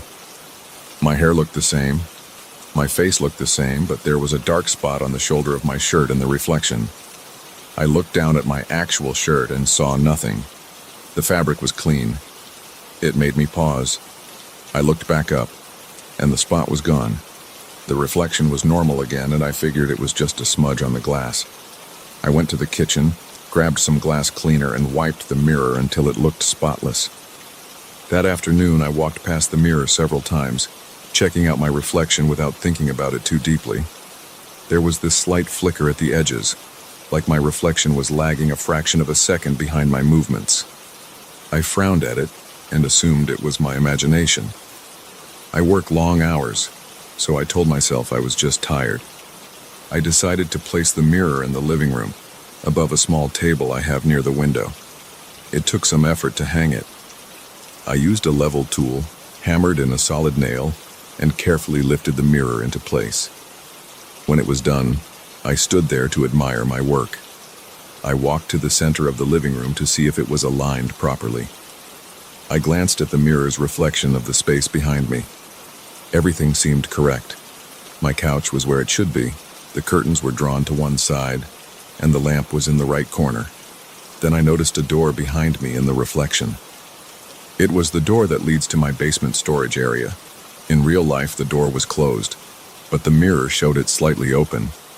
It wasn't a big gap, just a crack, but it was enough to see darkness inside. I actually spun around to check. The door was closed. I looked back at the mirror, and now it matched reality. The door was closed in the reflection as well. A wave of nervousness ran through me. My arms felt a little shaky. But I told myself that I must have seen some reflection of the basement door handle in a weird angle. I tried to ignore the feeling. That night I had trouble sleeping. I kept thinking I heard soft creaking noises, but I couldn't figure out if it was just the house settling. Around midnight I went to the kitchen to get water. I felt drawn to the living room, so I walked over and flicked on the lamp. The mirror was there, reflecting my shadow from the weak light. I stepped closer. I leaned in until I could see my face in the reflection. My eyes looked a bit bloodshot from lack of sleep, but there was no strange spot or flicker. I started to feel foolish for being on edge. Right as I was about to turn away, I heard something from the mirror. It was a small tapping sound. It was faint, like a soft knock. My heart raced. I took a step back, expecting to see a crack or maybe a bug behind the glass. The mirror's surface was clear. I touched the frame, ran my fingers along the golden edges, and felt my pulse pounding. It was quiet again. I stood there for a few more seconds, breathing heavily. Eventually, I returned to bed, but I couldn't sleep much after that. The next day, I went to work feeling exhausted. I have a small office job that requires me to focus on documents and data entry.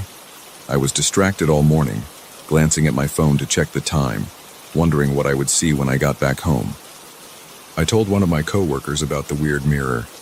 He laughed and said antique mirrors often have imperfections. He joked that maybe I was living in a haunted house. I forced a chuckle, but I felt tense inside. It was the way the reflection seemed to shift that bothered me. I kept thinking about that spot on my shirt and the basement door. I tried to brush it aside and focus on my tasks. When I got home that evening, I stood in my living room doorway and looked at the mirror from a distance. The reflection showed the entire living room, including the hallway and the basement door. Everything was in place. The door was closed, the furniture looked normal, the curtains were open just like they really were. I felt a little relieved. I made some dinner, ate it while watching TV, and then decided to take a quick shower before settling in for the night. After my shower, I walked back into the living room to turn off the lamp. I froze when I noticed the mirror. This time, the reflection showed me walking around in the kitchen, as if I was standing there cooking. But I wasn't in the kitchen. I was right in front of the mirror. I could see my own figure in the background of the mirror's reflection, wearing the same outfit I had on at that moment, but my reflection was doing something else. It was stirring a pot on the stove and looking at the cabinets. It lasted only a second before snapping back to a normal reflection of me standing by the lamp. I stumbled back against the couch, feeling my heart hammering in my chest. I tried to speak out loud, but my throat felt dry. I just kept staring at the mirror, expecting it to change again. My forehead was damp with sweat. After a long moment, I grabbed my phone and thought about calling someone, maybe my coworker, to come see this for themselves. But then I imagined them laughing at me. I put my phone down and walked closer to the mirror. I reached out and pressed my palm against the glass. It felt cold and solid. I could see a faint reflection of my hand lined up with my real hand. Nothing unusual happened right then. I exhaled heavily, turned off the lamp, and headed to my bedroom, leaving the mirror alone. I just wanted to sleep and forget about it. That night, I woke up to a soft, thudding sound. It was faint but rhythmic, like footsteps on a stair. It took me a few seconds to realize it was coming from the living room. My heart started pounding again and my mouth went dry. I slid out of bed, flipped on the hallway light, and stood outside my bedroom, listening. The thudding continued. I walked slowly toward the living room, feeling my skin prickling with goosebumps. When I reached the living room, I saw that the basement door was wide open. I never leave that door open. It sticks a bit, so I usually have to tug it hard to open or close it. But now it was open and I could see darkness on the stairs that lead down to the storage area. I glanced at the mirror. The reflection showed something else. It showed me standing there, but my reflection was turned around, facing the basement door in the reflection. I shifted my eyes back and forth from the mirror to the actual door. I could see the mirror version of me stepping through the doorway in the reflection, walking into the basement while the real me was frozen in the living room, too scared to move. My stomach churned. I felt a chill crawling up my arms. I wanted to close the basement door, but I was afraid to step any closer to the mirror. I kept thinking, this is ridiculous. It's just a mirror. But every muscle in my body felt tense. I forced myself to inch forward. As I moved, I watched my reflection out of the corner of my eye. It seemed to keep pace with me now, matching my movements. I reached the basement door and pulled it shut. My reflection did the same. I heard the door latch click. Then I ran my hand across my forehead, wiping sweat away. I felt slightly better knowing the basement door was closed, but I also felt like something was behind that door, listening or waiting. I checked the mirror again. My reflection showed me standing in front of the closed basement door. It was accurate for a moment. Then a flicker of movement appeared in the background of the reflection. It looked like a shape sliding across the hallway floor, but I heard nothing in real life. I whipped my head around to see if someone was behind me. The hallway was empty. When I looked back at the mirror, the shape in the reflection was gone. I felt my skin crawling with fear. My breathing was quick. My heartbeat thumped in my ears. I hurried back to my bedroom and locked the door. I sat on the edge of my bed, trying to steady my breathing. My fingers were trembling. I listened for any more sounds. The house was quiet. I stayed awake for hours, staring at the door, waiting for something to happen. Eventually I lay down, but I didn't get much rest. The next morning I decided I wanted that mirror gone. I got dressed and marched to the living room with the intention of taking the mirror off the wall and putting it in the garage. But when I looked at it, I couldn't bring myself to touch it. My hand hovered near the frame. I felt a cold sensation radiating from the glass. My stomach turned and my forehead broke out in sweat again. I ended up stepping back and walking away. I felt frustrated with myself. I tried to calm down in the kitchen with a cup of coffee. I stared at the living room entrance. My chest felt tight. An hour later, I got the courage to call the antique shop. I wanted to ask if they had more information about the mirror. The call rang several times. Nobody answered. I dialed again. Still no answer. I felt helpless. I paced around my kitchen, occasionally glancing at the mirror in the other room. I was afraid it would show something else if I looked too long. But I felt its presence, like it was waiting for me to do something. I forced myself to approach the mirror one more time. I watched my reflection. It was me, wearing my work clothes, looking pale. I reached forward with both hands. The surface felt cool. I could see the tension in my arms. My head ached from lack of sleep. I tried to lift the mirror off the wall, but it wouldn't budge. It felt much heavier than before. I strained, but the frame stayed in place. I got a screwdriver from the kitchen drawer, thinking I might remove it from the wall altogether. As soon as I tried to slide the screwdriver behind the frame, a loud scratching sound came from the mirror. It startled me. I dropped the screwdriver on the floor. My heart jumped into my throat. I grabbed the tool and backed away again, shaking. I heard the same tapping noise as before, a soft rapping on the glass. It was consistent, like someone was on the other side of the mirror trying to get my attention. My eyes locked onto the reflection. I saw my reflection's lips moving, but there was no sound.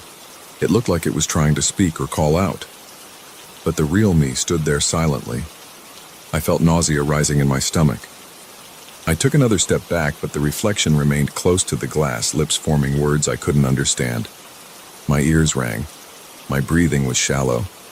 My heart pounded so hard I felt it in my temples. I wanted to get out of the house. The front door was behind me, so I ran for it. I grabbed my coat and slipped on my shoes, not taking my eyes off the mirror for more than a second. The reflection in the mirror was showing the hallway behind me now, but the front door was closed in the reflection. In real life, I could see it wide open. This mismatch made my skin crawl again. As I moved outside, I caught one last glimpse of the mirror. The reflection showed me walking away, but the version in the mirror was smiling slightly, like it was satisfied. I closed the door and stood on my porch, breathing in the chilly air. I felt relief being out of the house, away from the mirror. I decided right then that I would find a way to remove it. I didn't know how yet, but I knew I couldn't keep living with that thing inside. My hands still shook and I had sweat running down my back. My mind was racing through options. Smashing it with a hammer, throwing it in a dumpster, or maybe taking it to a professional who could handle cursed objects. I wasn't sure what would work, but I knew I had to do something. I stood there on the porch until I felt steady enough to walk to my car. I drove around for a while, trying to clear my head. I passed by another antique store and considered going in to ask for help, but I felt foolish. I just kept driving, going nowhere in particular, until I realized I needed to face the problem eventually. I don't have a final plan yet. I'm still outside my house, writing this down on my phone so I don't lose track of the details. I can see the living room window from here. The curtains are partially drawn and the mirror is somewhere behind that wall, waiting. I'm thinking about going in with a hammer or maybe covering the mirror with a sheet. But I have a terrible feeling it won't be that simple. I can't avoid it forever, though. If I leave it there, I might end up seeing more reflections that don't match my reality. And I can't keep living with that feeling of something creeping up behind me, waiting to replace my own reflection. I'll have to face it. I'm not sure what will happen, but I know I can't let that mirror control my life any longer. My heart is pounding, but I'm about to go back inside. I'm determined to do something before it tries to keep me inside its reflection for good.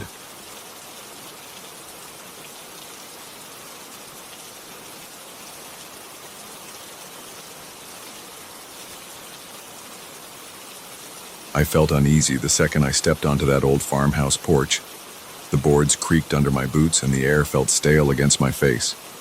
I heard the wind whipping through the cornfield, creating that dry, rustling sound that never seems to stop. I had never spent more than a weekend in a place like this. My father decided to hand over this property to me after he moved to the city. At first I thought it would be a chance to disconnect from everything. Then I saw the scarecrow. It stood out there in the middle of the corn like some silent figure. Its head was tilted forward, and its eyes looked like polished stones. Even though it was still daylight, those eyes picked up the sunlight in a way that made them glow a little. I felt a pit in my stomach, but I tried to shrug it off. I grabbed my duffel bag and walked inside the house. The living room was musty. Dust particles hung in the air, and the furniture felt old and rough. I opened a couple of windows to let in some fresh air. Then I set my bag on a beat-up armchair and walked back outside to get a better look at the land. The corn was tall, higher than my shoulders. The soil looked dry. There was an old barn on the left side, paint peeling from its walls. The scarecrow stood in the center of the cornfield, wearing a tattered shirt and baggy pants. Its straw-stuffed arms were stretched out. I noticed the hat on its head was cracked and dirty, with a few missing patches. But the part that stuck with me was those eyes. They weren't dull. They had a slick, reflective quality like glass marbles. I moved around to the back of the house to check the small generator. When I turned, I saw the scarecrow's head from a different angle. It didn't seem to be looking at me then. I figured I was just getting jumpy, so I carried on. I tested the generator. The gas smelled stale, and the machine made a coughing noise before firing up. That short burst of noise echoed around the empty property, then faded into the rustle of leaves. I leaned against the house wall for a moment and looked toward the corn. The scarecrow was still there. By the time night came, I felt tired from cleaning and unpacking.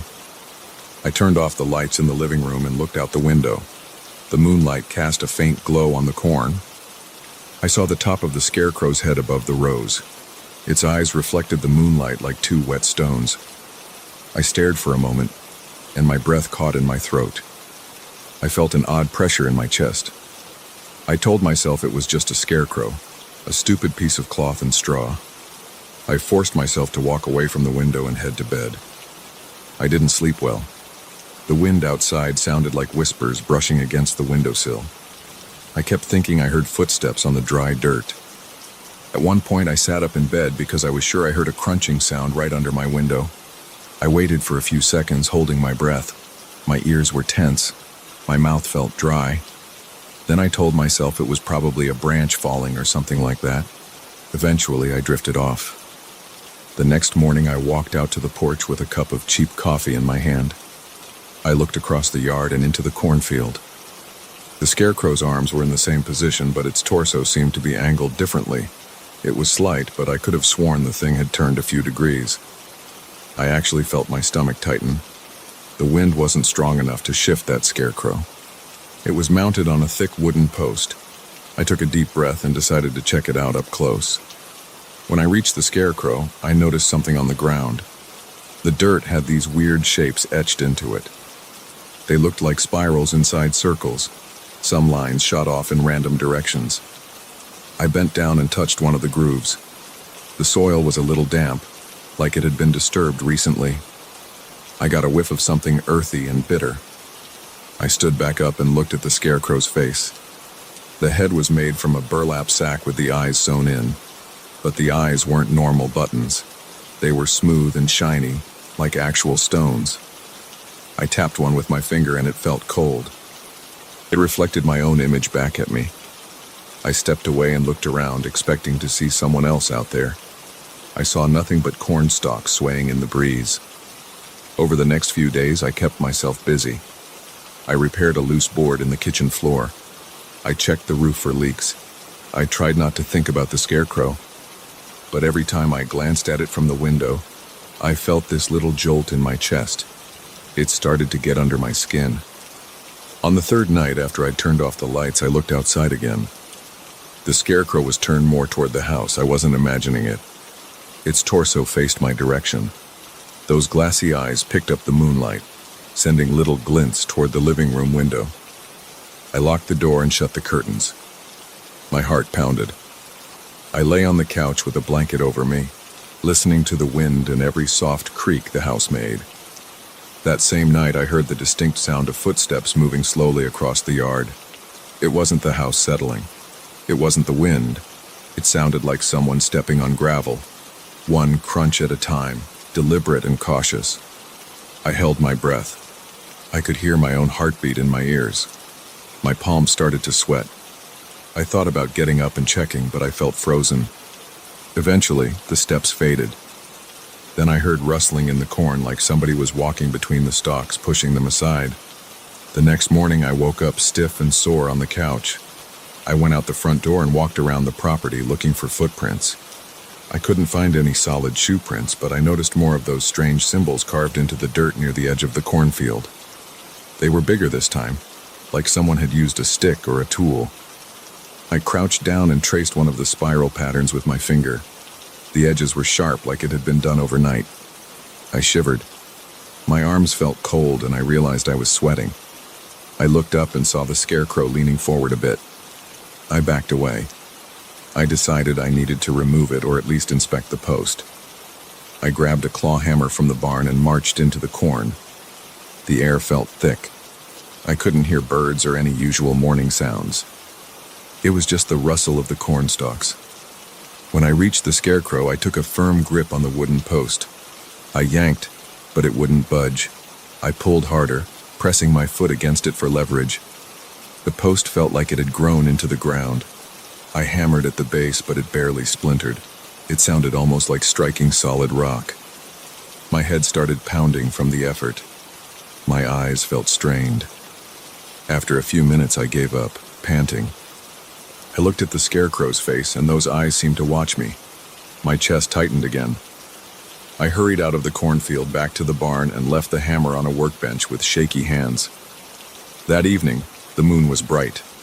I sat on the porch with a flashlight, scanning the yard. Every few minutes, I felt jumpy. My leg bounced up and down. I clutched the flashlight until my knuckles turned white. Around midnight, I heard a rustling in the corn again. It was louder than before, like something was moving through the stalks at a steady pace. I aimed my flashlight toward the field, but I couldn't see anything from that angle. My breathing got ragged. I wanted to run back inside, but I forced myself to stand. Then I saw a flicker of movement among the rows. A shadow passed between the tall stalks. I heard a faint crunch of dirt and snapped leaves. I felt a rush of goosebumps all over my arms. I held my breath and watched. The movement stopped. I clicked off the flashlight and backed into the house, locking the door behind me. When I checked the scarecrow the next morning, it was leaning forward even more, almost as if it were about to fall off the post. But it didn't fall. Those symbols were back in the dirt, all around the base. They formed a ring, each shape connecting to the next. The circle surrounded the scarecrow's post, and the lines extended in odd directions. I walked around it slowly, feeling my chest tighten. My mouth felt dry and my hands started to shake. I had this thought that something old and strange was tied to that spot. I couldn't explain why, but I felt it. I decided to call a friend who lived a few towns over. When I told him about the scarecrow and the weird symbols, he just laughed and said, maybe I was too tired or letting the solitude get to my head. He offered to come by on the weekend and help me yank it out of the ground. That gave me a little relief, so I waited for a couple more days. But the nights were getting worse. I heard more footsteps, sometimes circling the house. I woke up once to see the doorknob rattling lightly, as if someone tried to turn it. I stood there in my pajamas, holding my breath and clenching my fists. The noise stopped after a few seconds. My heart felt like it was about to burst out of my chest.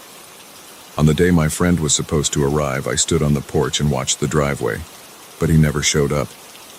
I tried calling, but the phone signal was weak. I couldn't reach him. By mid-afternoon, I walked back out to the scarecrow. Now it was angled so far forward that its face pointed toward the house. Those eyes reflected even the weak daylight. The ring of symbols around the post looked deeper. The lines in the soil had been carved again, with fresh edges. I stomped on one of the patterns trying to break it, but I slipped and almost fell. My breath came in short bursts. and I felt a tingle in my arms. I had this urge to leave, but I also felt a strange pull to figure out what was happening. That night, I placed a chair by the window with a direct view of the field. I turned off all the lights. The moon was big and bright again, washing the corn in pale light.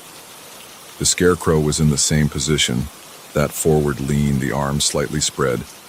I sat there, tired and tense, waiting for something to happen. Around midnight, I saw a flicker of movement at the base of the scarecrow. Something dark moved around the post, crouching low. I squinted, my heart pounding. I heard a scraping sound, metal against wood. Then I heard a soft grunt or hiss. My body felt paralyzed. My mind raced. I wanted to look away, but my eyes stayed fixed on that shape. Suddenly, the scarecrow shifted. It jerked back, then tilted as if something was pushing or pulling it. I swore under my breath. I started to get up, but my legs felt weak. I forced myself to flick on a lamp. The sudden light flooded the room, and I couldn't see anything outside for a few seconds. I heard rustling from the corn. Then everything was still. When my eyes adjusted, the scarecrow looked the same as before, except now it seemed slightly twisted at the torso. I felt a wave of nausea. I paced around the living room. I considered calling the sheriff, but what would I say? That my scarecrow was moving at night? Before dawn, I left the house with a shovel and a piece of rope. I was done waiting. I marched through the corn until I reached the scarecrow. The air smelled damp and I could see my breath. My stomach churned with anxiety. I jammed the shovel into the dirt around the post, trying to loosen it. I wrenched the blade back and forth. My arms burned. After a few minutes, I heard a snap. The post finally shifted. I wrapped the rope around the scarecrow's torso and pulled with everything I had. My muscles screamed in protest. The post wobbled, then I managed to yank it out of the hole. Dirt crumbled around the base. I saw something on the bottom of the post, some dark residue that looked wet, like tar. My vision blurred for a moment, and my head pounded. I dragged the scarecrow away from the circle of symbols across the field and over near a patch of bare ground behind the barn. I dropped it there and took a few steps back, trying to catch my breath. The scarecrow lay on the ground, arms splayed, the eyes staring at me from that burlap face. I rubbed my temples, feeling shaky.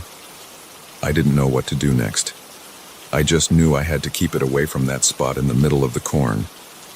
When the sun came up, I walked to the house, ignoring the stinging pain in my shoulders and hands.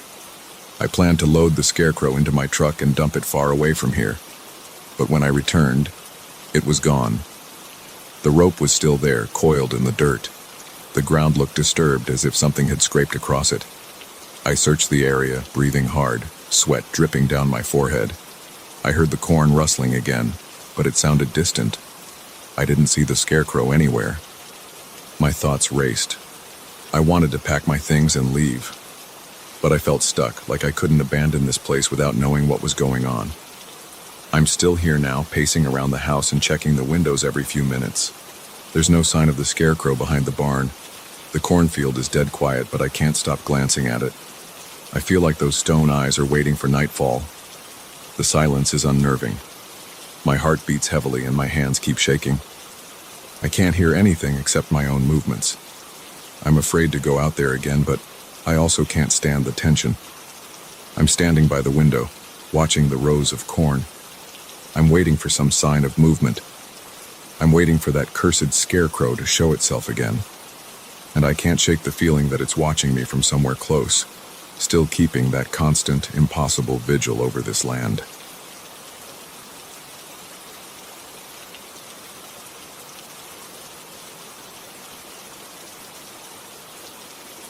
I never expected to find anything strange in my parents' house. I just wanted to fix it up, sell it, and move on. The place had been empty for years. The roof had leaks, the paint was peeling off the walls, and the entire structure smelled like stale air. I drove over on a Friday morning and parked out front. The yard was overgrown. There were weeds everywhere, and a few pieces of trash blown in from the street. When I opened the front door, dust rose in the air and made me cough. The main rooms were exactly how my parents left them, furniture covered in dusty sheets, old family photographs on the walls, and a thick layer of grime on every flat surface. I felt uneasy right away, but I told myself it was just the general gloom of an abandoned home. I planned to start in the basement. That was always a trouble spot when I was growing up. The sump pump down there used to fail all the time, and I remembered my dad complaining about water seeping in. I figured I'd check the basement first, then move upward through the house. I opened the basement door and flipped the light switch, but the bulb didn't turn on.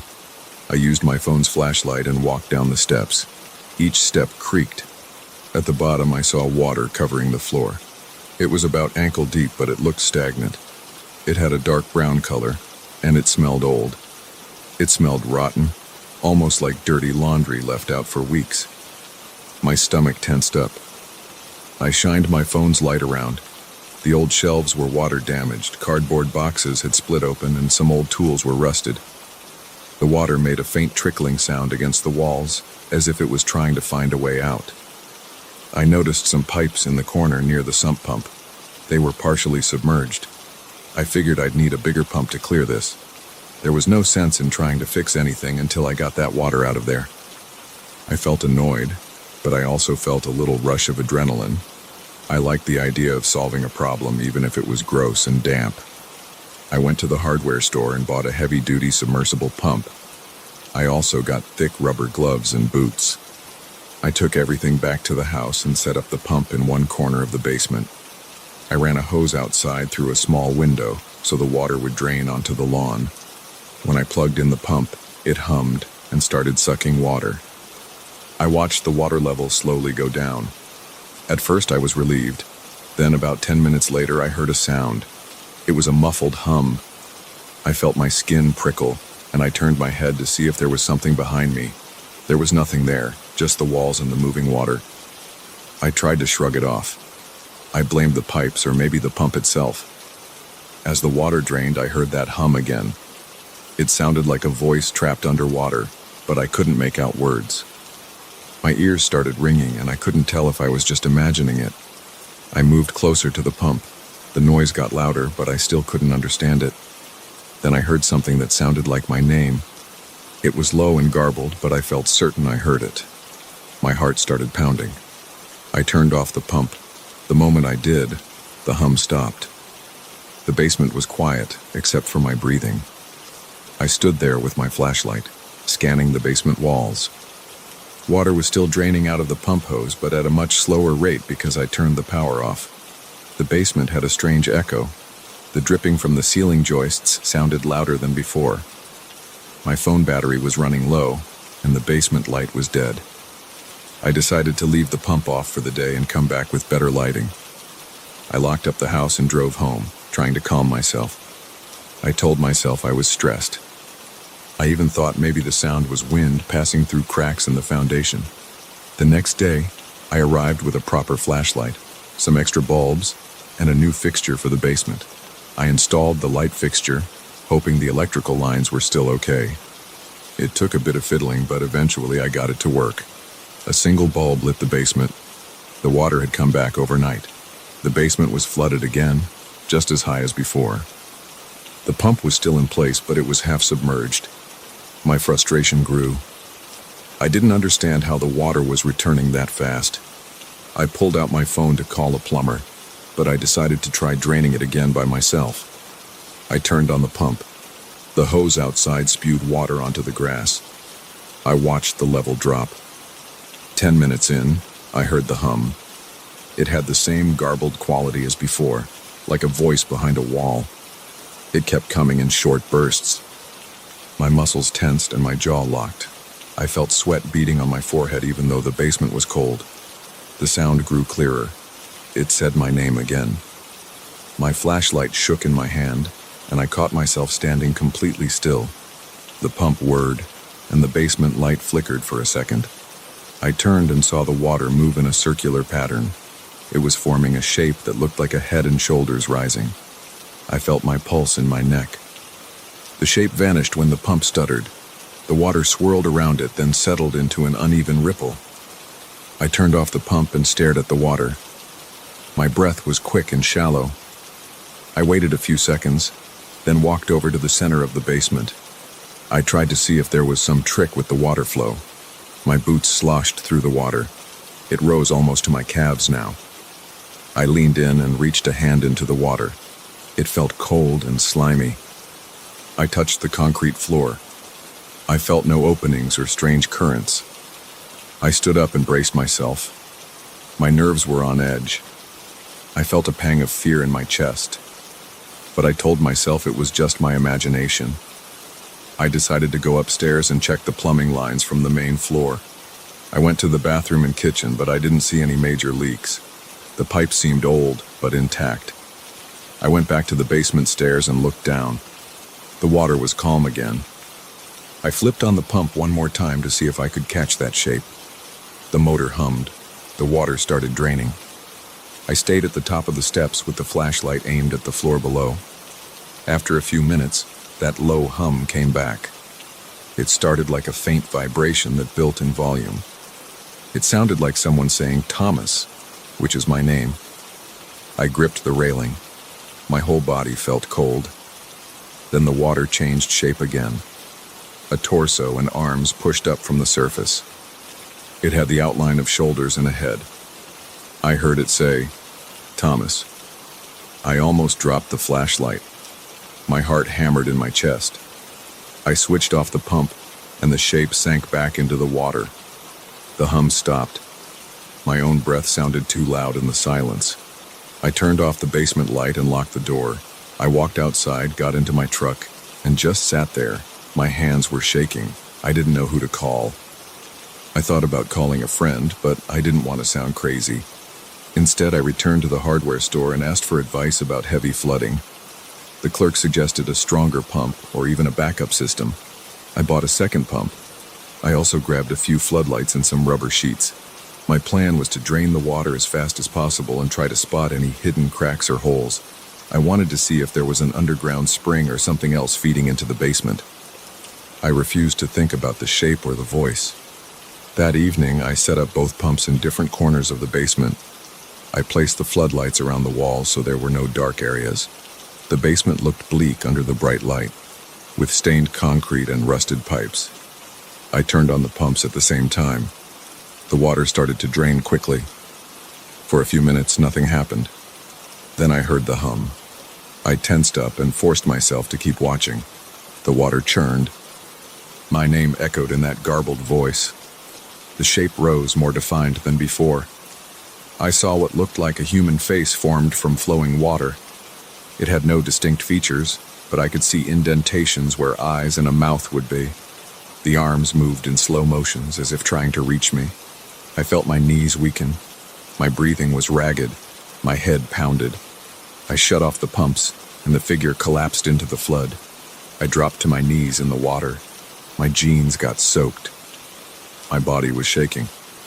I stayed there for a few seconds. All I could think was that something was under that water, and it wanted to come out. I left the pumps off and backed away from the center of the room. I leaned against the wall, feeling the cold concrete on my back. My mind raced, but I tried to stay present in the moment. I didn't want to run away, but I also didn't want to power up the pumps again. Instead, I got a mop and tried to move some water into the nearby drain by hand. My heart rate slowly came down. I moved the mop back and forth. It helped a little, but not much. The water level was still too high. I didn't want to stay in that basement all night. I decided I would return in the morning with a professional plumber. I called one on my way out and scheduled an early appointment. I tried not to think about the watery shape. I tried to focus on driving carefully. I went home, ate a cold dinner, and barely slept. I had constant nightmares about water flooding my room. The next day, the plumber arrived. He was a middle-aged guy with a serious expression. I showed him the basement. The water was high again, but he didn't see anything unusual. He set up his own pump and started draining. We stood there for a long time, waiting. I kept expecting to hear that hum or see something. Nothing happened for almost half an hour. Then the plumber walked over to some pipes and started checking for cracks. I stayed near the center of the room staring at the water. My stomach twisted into knots. The hum started again. very faint. I froze. The plumber didn't seem to hear it. He kept tapping on the pipes. Then I heard the voice. It was soft and muffled, but I recognized my name. The plumber still didn't react. I took a step closer to the water. The hum rose in volume, and the shape formed again. It reached out and said my name with more force. I swear I felt a slight vibration under my feet like an underground rumble.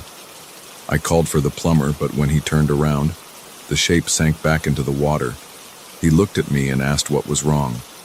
I told him I thought I saw something in the water, but he just shrugged. He kept working on the pipes. I felt sweat trickle down my temple. The plumber found a small crack, but nothing that would explain the constant flooding. He said the foundation might be compromised.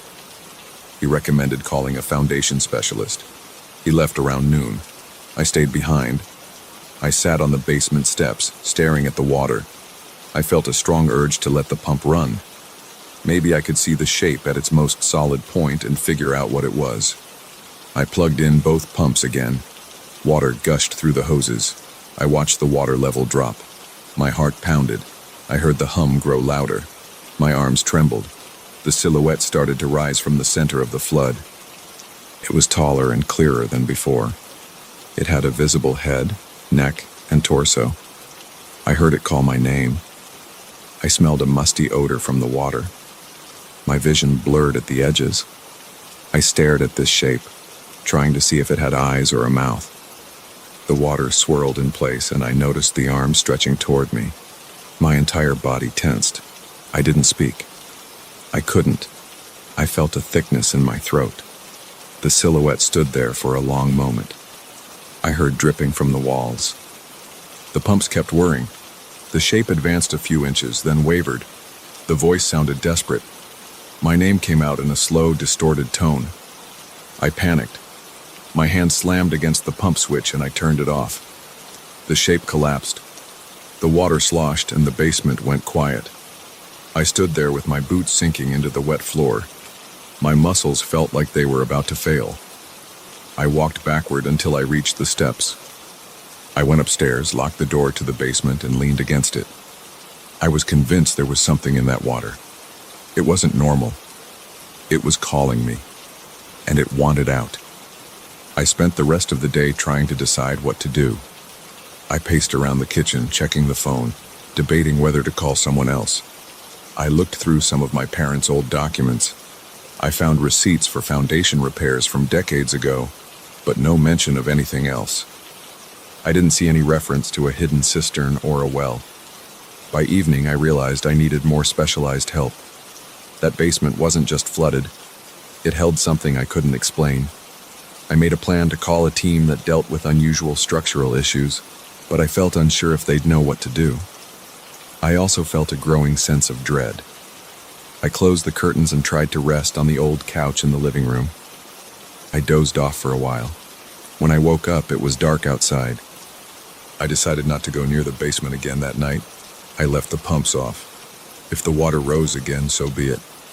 I couldn't face that voice alone. That night, I barely slept. I kept thinking about the shape that formed out of the water. I recalled how it said my name. I wondered if I should abandon the house altogether. Then I remembered that it belonged to my parents, and I had a responsibility to fix it. I stared at the ceiling for hours. Every little sound made me jump. My thoughts kept returning to that watery figure. Eventually I got up, drank some water from the kitchen sink, and sat at the table until dawn. My body was stiff, and my eyes burned. As soon as it was light, I gathered my things and walked out the front door. I drove off to find help, determined to find a professional who could handle this. I didn't turn back once. My parents' house stood behind me, silent and flooded, with that voice somewhere in the basement, waiting. I had no idea what it really was, but I knew I couldn't face it alone.